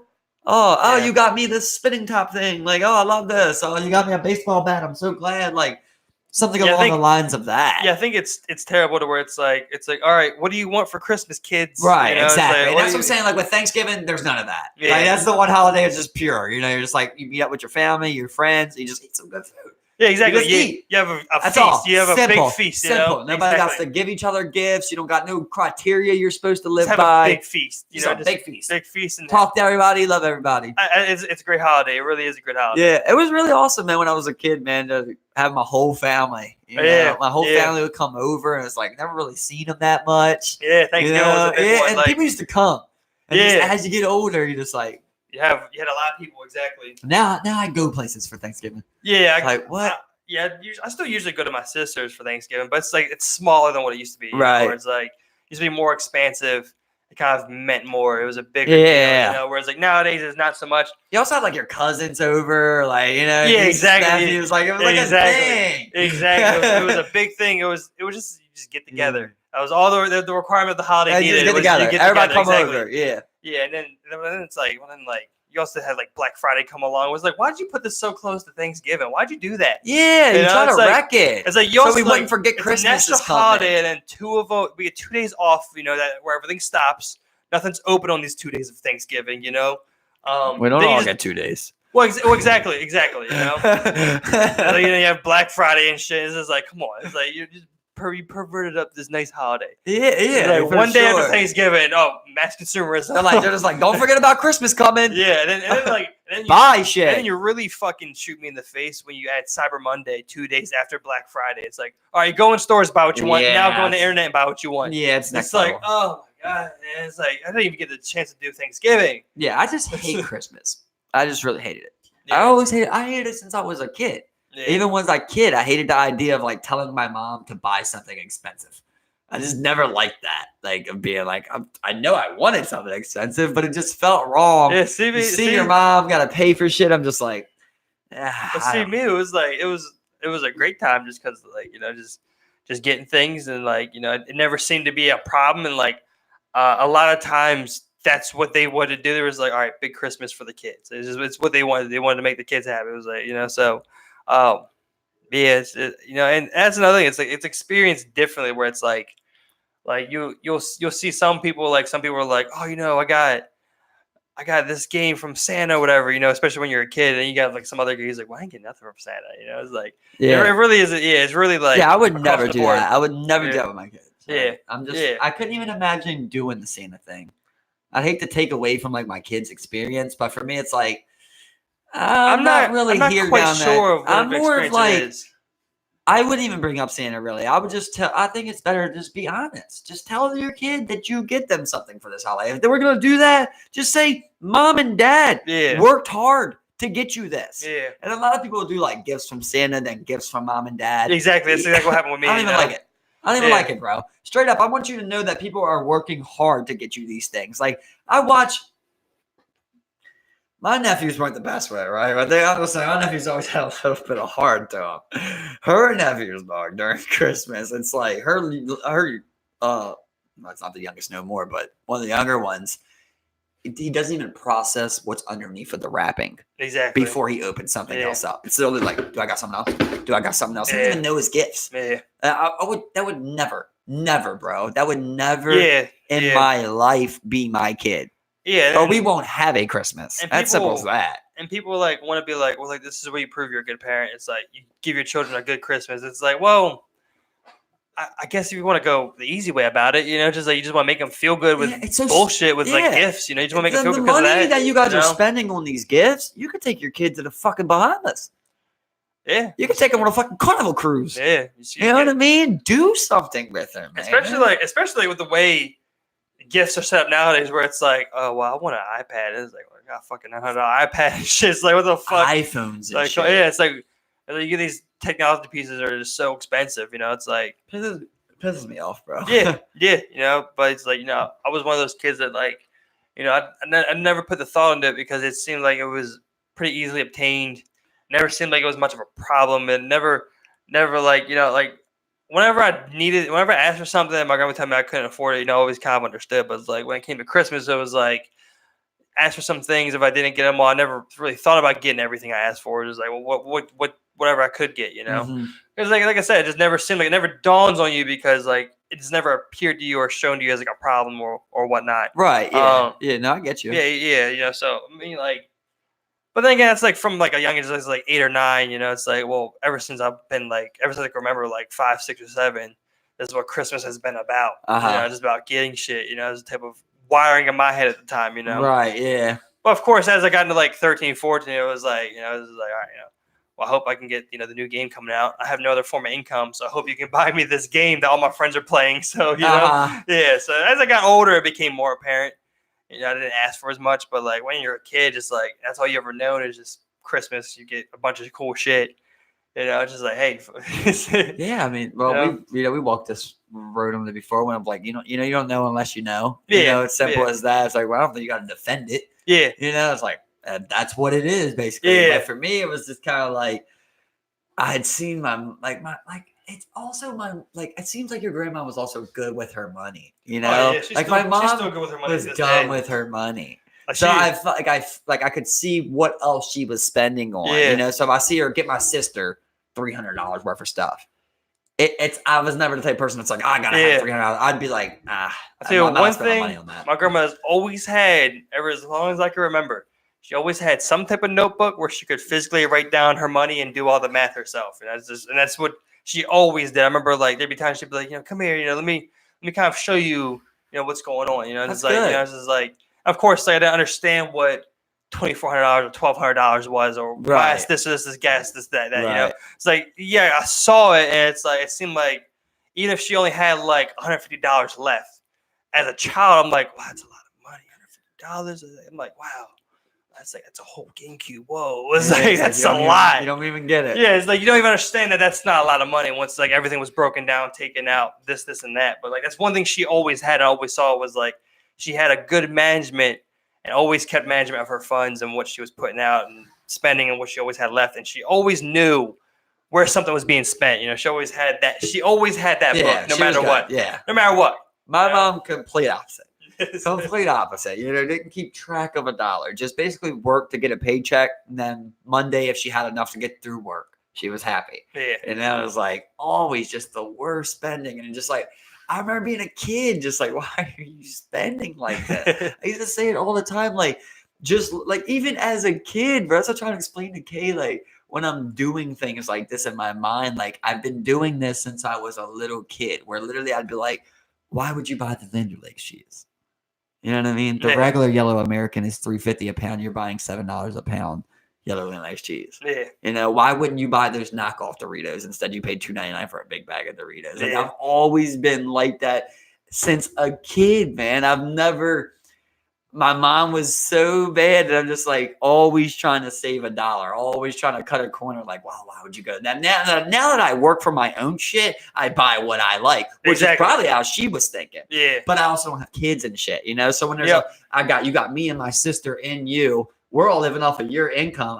Your success is my success, you know. So I'm okay with this other cheese, you know. Or I'm okay with just getting the cheap roll of bread, or I don't want to order out. Let's just go. We're walk to McDonald's instead of ordering cheesesteaks or something. You know, just ever since I was a kid, trying to cut every corner I could. And I remember all of that just for my mom to have more beer money. Yeah, that's all that was. That's all it was, bro. It's like you know, we always ate pretty cheaply. It's like, you know, I remember like one of our go-to meals was just like bologna sandwiches, or you know, the oodles and noodles, cup of noodles, whatever it might have been. I remember the treat was ordering out. It's like, hey, you know, guys, we're gonna get some takeout Chinese food delivered. It's like, oh, what? See, you know, it's like, what? Case, though, with my mom, she would buy a pound of ham and we eat 3/4. Yeah. It was always something like that, you know? Right. Which is tough because we talked about like when you don't drive, you know, your grandma didn't drive, it's hard to get to the store multiple times.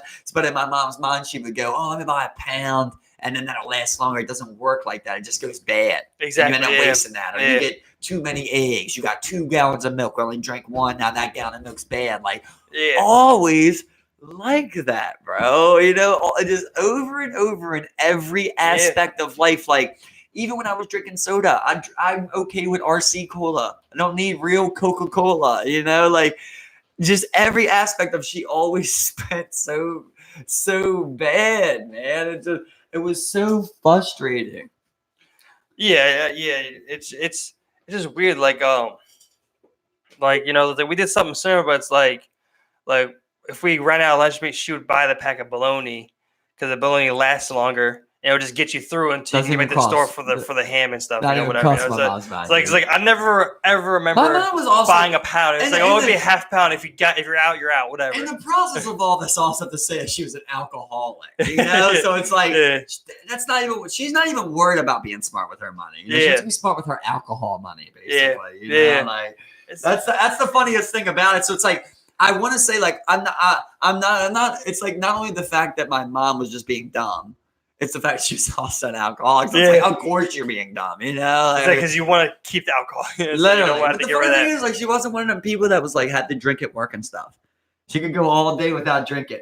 But like come home and had to get shit faced. Had to drink like 20 beers, you know, and like just never made no sense. And then like always buying the top beers, like just always used to piss me off. So, like you want to talk about like the angriest times I've been in my life is like seeing her purchase her boyfriend stuff from fast food spots like that, not fast, but like restaurants and stuff like that. Used to fucking eat at me, dude, so bad. Like seeing what, like I said, I would only get the kids meal. You know, I never went above kids meal. I was 13 getting kids meal. You know, like I've always been like that. Motherfucker got a quarter pounder. Fucking steak with potatoes and asparagus. You're just like, we don't even belong in here, let alone with that type of fucking meal in front of you, and you don't even have a job. Exactly. You know, Oh like my how God, man. infuriating that is to know, like, your mom's broke and she's buying some loser food, yo. Like, and then they're gonna buy a beer later. It's just like so infuriating, just living with this hatred of people, like that she's creating. Like, I don't hate her for it. I like hate them for it. Exactly. Yeah, Like, no. stop taking.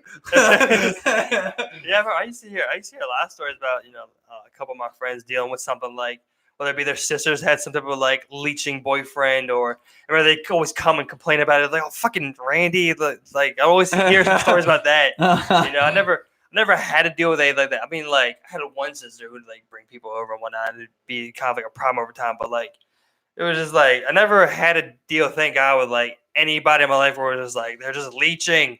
They're just leeching. Oh my God. Yeah, it's horrible, bro. And when you're just like, you're a kid, you're a grown man, and it's like you got your single mom. I think one thing that definitely helped me a lot was like growing up. One thing my grandma did do a lot of for a long portion of my life, we would have throughout the years, you know, year to year, we'd have 3 to 4 different foster kids come stay at the house with us. My grandma was a foster That's mom, you know, awesome. where she'd take in, you know, a foster kid. He'd come stay with us for a time as a temporary house. And that just kind of was life, you know. It was like at any point in time, you know, throughout like the year, we'd have 3 or 4 different foster kids living with us. Not at the same time, but like we'd have one here for 3 months. There'd be one so maybe she here also for a brought year. in extra revenue doing that. Yeah. She did receive money. Idea. She received money for that, but like that's one thing that like I think that like has helped me, like, I don't know, like I guess, you know, be more like thoughtful, mindful, and just like sharing, you know, where like I had to live with another person just randomly at any point in my lifetime, come into this That's house. your grandma's saying share with. Exactly, you know, at any point get along with. They're living here for 4 months. Exactly, you know, it's like, yeah. I mean, we had some like I have some crazy fucking stories. Like there was one, there's one kid that used to come. He just ate cereal nonstop. It's just that's all he ate because that's all he used to eat at his old house with his parents. Would be just Frosted Flakes or Corn Flakes, whatever cereal was there. That's if you brought home, it's like, do you want this? Do you want that? It's like, no, I just want the cereal. Just ate fucking cereal. That's it. There was one. Just wipe shit everywhere.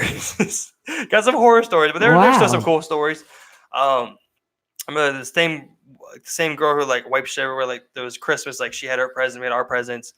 She went into my grandma's room, unwrapped everything, was like, "You got me all this stuff. You know, thank you so much." You know, just like took control of everything. I was like, "This is all mine. You guys are crazy. You guys are amazing." You know? Yeah. So it's like, yeah, just living with all sorts of different walks of life and people. How did we come through there? I want to say throughout my lifetime, I've probably experienced at least upwards of like 20 to 30 people. Damn, I never knew that. When did that stop? I remember it stopping around, I want to say like, as I got into like middle school, I think it stopped. You know, my grandma got older and just became less capable of, you know, being able to do that. But I mean, like, yeah, I remember we had one girl who was like for like a whole year. I remember she was really slow, but she was also my sister's age. But like, I remember she was like really, really slow. Like I remember like I was watching like this big truck movie. It was just all about big trucks, like the fire truck. And I remember like she would just like always laugh at them saying stabilizers. I don't know why. It just always would laugh hard as fuck at stabilizers. That's a funny word when you think about it. Yeah, but like I mean, I'm like I don't know. Yeah. But like, made that up. But it's like, yeah, just like dealing with these different people with different mannerisms, different stabilizers. Did you ever get close to anybody? You ever get real close to any of them people? Not that I recall was being too close to anyone. You always kept your distance. But like, I always also knew it was temporary. Where it was like, they'd be gone in 3 or 4 months at a young age. You know, it was. There was always like 1 or 2 girls that came through. And like they were always older. Maybe have a crush on them. I remember those specifically. You know, just being like 8, just being like, clap a little step. Being like, oh, that's what I like. Okay, you know, just being 8, like, okay. This is what I'm looking for. Okay. It's so funny. You know? It's so funny. Like I can remember being so young that I didn't know if I was gay or not. Cause like I had a gay sister. So like I always knew that was an option. Yeah. Right. And yeah. I'd like you don't in your head. You It's don't funny really, you understood it as an option. You're like, oh, yeah, I could be gay. exactly. Well, so young, I understood that. You know, Yeah. my sister always made that clear. You know, you can do whatever you want. She always Yeah. act like that. You know, Yeah. wear whatever you want, do whatever you want. So I always like, even when I was, both my sisters were always like that. Like Tina would try and make fun of me and shit for it, but like she would play along too. Like even when I was younger, like let her dress me up, you know, in a dress, high heels, Yeah. makeup, go around the family, you know, and ha ha ha, you know. But shit you didn't like, understand it. You just thought you were yeah, having well, fun. even that, just You're having like fun. dress up. I'm Exactly. not even You're having thinking like fun. that. Like as I remember, like literally being like 7, 8 years old, and I started thinking that, like started thinking about like gay and like straight, and I'll be like trying to ask myself, right? Because it's like you understand it, you don't even know yet, because your dick ain't even getting hard towards like Exactly. something now that you pay attention to. Exactly. So like, I remember like asking myself, like, "Are you gay?" And it's like I didn't even know yet. Exactly. And then like time just went by. And you're just like, you're still like, am I gay? Or like, you're like 10, 11, and now it's like girls, you know, you start seeing girls and shit. And then like, it's not like how it is now. Like, even when I was like when I was 10, I didn't like, I can see a fat ass now and get hard. Yeah. You know, like when I was 10, it didn't work like that. No. It wasn't no. yet. It doesn't like that yet. Weirder things got you. Just like, Right, you know, like I didn't see a dude and get hard, right? Exactly. So I always do that. I was always like, "What do you like?" That's how I always was for like years. It's funny, yeah. For years, I'm trying to figure out like, what do you like? And then, what do I like? yeah, and then as I got on, like 10, 11 years old, Yeah. like that's when I start coming around. You start playing with your dick a little bit, you Yeah. know. And I think it's when you start playing with your dick that you realize, because then you're like, well, this thing got to stay hard for. So I got to think about something. Yeah. And then what you're going to think about is usually the route you're going to start taking, in my opinion. Like, And from there, I remember like the first thing I used to think about always was school teachers, dog. That was like what I used to always think about. It was like super older women, like just like wanting a kid. yeah. I say like being weird like that at like 12 years old. I'm just like, yeah, Miss Vaqueros probably wants this dick. Like convincing myself in my head of that. Yeah. I wasn't even thinking about like girls our age yet. Exactly. Because like that didn't even seem like a thing, you know? Like I wanted some titties. Well, I thought if one you had thing- sex with like something that had titties. one thing that was always clear for me, it was like when I think back, you know, even as far as like first grade or even kindergarten, where it's like, you know, I'm like, you know, I've had a crush on this girl, that girl, whatever. I would look at her and be like, okay, I like that. But your dick wasn't getting hard, No, right? no. Right, But that's like the thing. internally, you were like, oh, you liked her, you had a crush on her, you liked her. Like I've always Right. had that particular feeling. I was like, no, I got you. Then yeah. like when I got to the age where I thought about it, I was like, Where I never had a crush I never on a felt boy. on a boy. I never had a crush. I never I looked at a see, boy and yo. been like, You're absolutely huh, right I about like that. I have a crush on him. I never had that. No. You know, Not it's even like, oh, I want to kiss this boy. no, I I've never thought about never. that. It was always but been, you're right. you always had a crush on even that in girl. First grade, you're like, yeah. Like I got Exactly. a crush on that Oh, girl. Yeah, and like, of course, you were never like, you never admitted yourself you like her, because then your friends would be like, oh, you like her. Yeah, it's like, you know, Yeah, it's well, just like funny. I told you, like when I was like 7, like really, like I tried to lose my virginity when I was like 7 years old, like literally I remember, with like a 6-year-old girl, you know. And it's like I said, I still at that time I didn't even know. Yeah. I didn't even know what I liked, but I was like, I think this is what you're supposed to do. And my dick got hard, you know, but it's like I don't even know what to do. right. So it's just like a weird scenario. But like even then, trying to chase that route of like, well, I think this is what I like, you know, because I wasn't trying to fuck a dude in there. Yeah. You know? I remember in 5th grade. I remember it was specifically. It was 4th or 5th grade. I remember it specifically because, I remember we were on a school bus from some trip, and I remember like one of the Spanish girls were just like, "Steven, do you want to sleep with me?" This is like I remember sitting there thinking about what's like, well, I do, but how do we even do that? Right. It's like, do I come over your house? Do I ask to come over? I'm not allowed to go over her house. I know if I ask my grandma, I can't go over her house. Yeah. I was like, this isn't even logistically possible. But it's like I knew it's like, yeah, I do. It's like I'm not sure what that is. Right. You know, we could just lay next to each other. But I'm like, it sounds nice. You know, I remember I was thinking about it, just be like, I guess even laying next to her would make me hard. It's like, you know, it's like, funny how you I had that thought. It's You know? funny how you get older and it's like you ain't fucked nothing yet. Like Yeah. like virginity is such a funny thing. Yeah. You know? Yeah. Virginia is a wild one, you know. It's weird because like there's so much like once you get to a certain age, there's so much pressure to like kind of like just do it. Bro, I you know? always love those bars from J. Cole where he's like, shit, I admit that a slutty bitch was my first smash. Was an experience or not, I didn't wear it out. Always thought my first time would be someone I cared about, but being a virgin was something to be embarrassed about. Yeah. Bro, you want to talk about something that hit, boy? Yeah. They're like, bro. God, who isn't that true about? Yeah. Tell me a guy that ain't true about. You know, Exactly. 9 times out of 10, that's what happens. Especially You're just like, it's not even a girl you want to have sex with. You're just Especially like, when I'm supposed to have sex. Yeah, especially when you like You don't know, need. You just need one body. That's all you want. Exactly. Just so you can say you're not a virgin. And then you're not even worried about the quality of that body. You're just like, No. I did it. It's like, You know? put it in. Now nobody can call me virgin. Exactly. So you know, it's nothing weird. to be embarrassed about. You know, it's like Because I always thought that part was like, I always thought my first time would be someone I cared about. Like, fuck, bro. Nobody thinks like that in society. No. You know, like you do. You want it to be like that, but you get to that point. Oh, I'm 12, 13. People talking about fucking. You come around 15, 16-year-olds. They're like, yeah, fuck this girl. Fuck that girl. Fuck this. You're like, I think I'm supposed to fuck something now. it's like everyone's fucking. It's the worst when your fuck too. friends say it too, right? Like, oh, fuck something. You're like, Exactly. And you're like, I ain't fuck yet. Shit. whoa. Yeah, bro. You fuck something, dude. And then like another guy in the group's like, I'll fuck something. And you're like, fuck something. I gotta say, out of our friends group, I think I was the last guy to fuck. I remember just being like, everyone was like, I was like, well, you've already done it twice. I once, yeah. It's like, what the fuck? Fuck something. He done it twice. Like, what the hell? It's like, damn. How'd he do it once? Like, twice. Like, yeah. I was like, wow, what the fuck? Like, Yeah, it's funny. me. Somebody Must be asks you, you're just like, yeah. I did it. What who? This girl. Yeah. This girl. Oh, you don't know her. You go to different You school. know it. Go to different You school. know it, bro. Go to different school, For yeah. the longest time, it's like I lost my virginity when I was 14. I remember lying about it, like to people, like when I was 12. I'm like, why? Why was I lying as a 12-year-old? Yeah, I remember. You know? I remember, like, I never was too worried about it until, like, once I got to, like, 15, 16, and it was just like, all right, you've already done it 4 times. It's like, I'm sitting at 0 right now. What the fuck? You're like, I guess I should be doing this. You start like, hearing, like multiple people fucking, and you're just like, exactly. what the fuck's going on? And, like, once or twice, it's like, well, it's like, you see a girl, you're like, all right, well, I like that girl.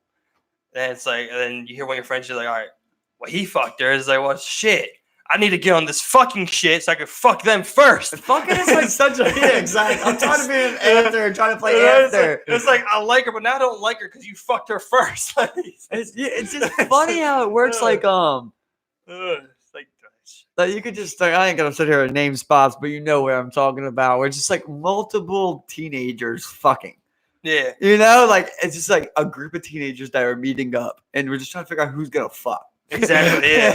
Who's gonna Someone's fuck trying who? to fuck. Yeah. Who's gonna fuck who? Someone's trying to fuck. Yeah. We like, all know basically. We're not everyone's bopping if we're not fucking it. Is the likelihood of this happening actually? It's the so risk weird. of reward. It's you know, so weird, right? But it's like funny how like as a teenager guy, you're always like, she wanna fuck. And like now you look at it as an adult, you're like, she wanted to fuck. Yeah, bro. Like literally, bro. Like I remember going through my early ages, especially high school, and just sitting there and being like, well, it appears that no one wants to fuck me. Now I'm looking back at, I'm like, I had a lot of people who wanted to fuck me. Yeah, like, you don't even realize it, bro. Exactly. Or you made some reasoning up, right? Either that or like for me, it was like a lot of time like I didn't know how to move it forward. I learned by a lot of error of how to move it forward. You know, it's like back when your dick used to get hard from like sending a sketch message. Yeah, right. Yeah, you're like, exactly. What would you do to me if I was there? Dick hard. Yeah, dick hard off the jump because you're just like, you never sent that before. Yeah, you're just like, she goes back like, you can only imagine or something like that. You know, you're just like, yeah. 5 seconds, grandma. Yeah. Oh my god. I remember anything doing it. I remember Send me a picture of your face. I remember like, you know, like the first time I exchanged some news and just being like, fucking like, I don't think I've ever been like peak hard in my life when your first exchange of nudes and you're like, all right, I can have sex with this girl. We've exchanged nudes. Now I just gotta set it up. You know, the funny thing about that is like I've never exchanged nudes with someone. I mean, of course, my girlfriend, you know, but like before, like I never exchanged nudes. Like I had sent nudes to people and I had received nudes from people. Yeah. But I had never directly exchanged someone's currency. You know, once I really learned what nudes were, I stopped sending them. I told you, mainly my nude phase was MySpace time when I was literally young as hell. Might have sent some to some predators because I swear it used to be me and Rodney. And I told you we would we would just get our dicks as hard as we could, take a picture of it, and we'd be like, this is me, I'm soft. Like, literally, bro, we said that, Rodney, we said I wish that. Rodney was here. We said that to 30 people, to literally 30 people. Anybody that Oh we God. thought could send a nude back, we'd send them our best shot of our dick. Same shot we had sent someone else before. Oh my and be like, fucking yeah, God, that's bro. me soft. And you're just rock hard. You're grabbing it. Like the blood's all at the end and shit. Yeah. You're just trying to look as big as you can. You're just like, yeah, I'm soft. You're also trying not to like frame anything else next to it. To, like I give probably it scared maximum. a lot of younger women Yeah. away trying to do that. I was like, what's it all veiny for? Is it Then always like that? they're like, oh shit, that's like I've seen pictures of dicks. That's a real dick. Yeah. It's like so weird. Yeah, you dude. know, it's like I'm trying to think about like a girl the first time she sees a dick.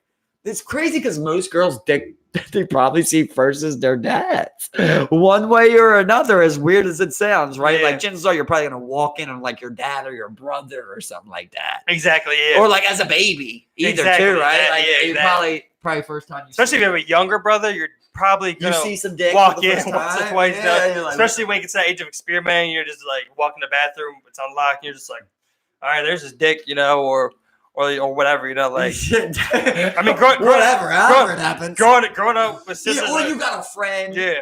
that has a picture of Well, a growing up with mostly women, I was the first pair of boobs I've seen were my sisters. Like, Unfortunately. exactly. Unfortunately, You know, just yes. like they made that extra walk to the bathroom, and I Yep. just like I was going up the stairs. I was just like, oh, I'm not. Literally, here to look at this. I'm those- not here to look at this. I've unfortunately had the same thing happen to yeah, me. yeah. So you know, yeah, but but you're just like it happens, you know, and it happened with them. yeah, walking exactly. on me. So in my head, it only makes sense that like the first dick you would see would be either your brother's or your dad's, just by happenstance. Yeah, it's You funny know, when I so- was a kid, I used to look at my dad's dick as we're pissing because you're just looking like you're 5 years old. You're a kid. Yeah, You're you're just a kid. Yeah, What's like another dick look like? You know, just this like, is just straight up honesty here. You Exactly. know? You I just- just remember just being like 5 years old, and I used to look at my dad and like looking at me, and I'm just like, I remember being like, why is your shit so much bigger than mine? My dad's like, give it time. Give it time, you know? This is a funny story with Nebby. Like I remember like whenever we'd go to the bathroom or whenever we had to be in the bathroom with each other, would always see his dick because he'd always pee like 10 feet from the urinal.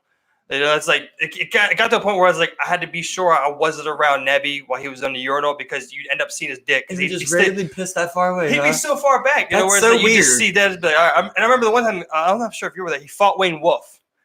I remember he fought Wayne Wolf in Joseph Lee Field.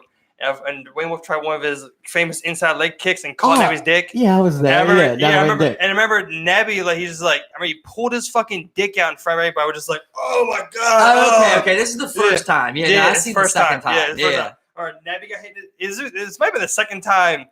You just saw the first one. I was like, whatever.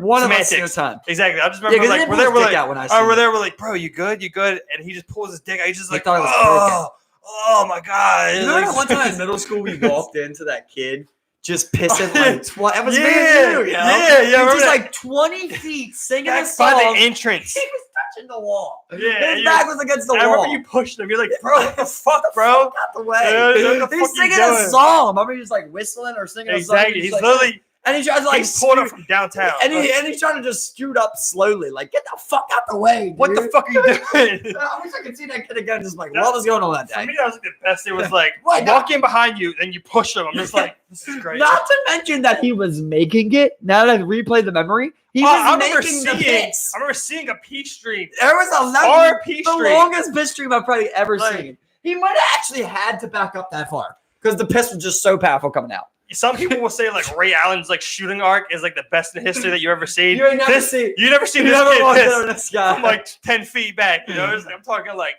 boom, no backboard. This was splashing. This off was the just urinal, splashing. bro. This was I heard all water. I heard all water, bro. He said splash to it. It wasn't like it was all water. It's funny because it's like a memory you expect to have solo, but you're literally the person that walked in with me. Exactly. That's something about solid. childhood That's friends. solid. You can only have that with childhood friends. Yeah. On that note, I gotta piss. Another great cast, baby. Yeah, there we Appreciate go, boy. Keep tuning in, everybody. Shit show will not stop. We appreciate it. The shit show is tuning out. Good night. All this piss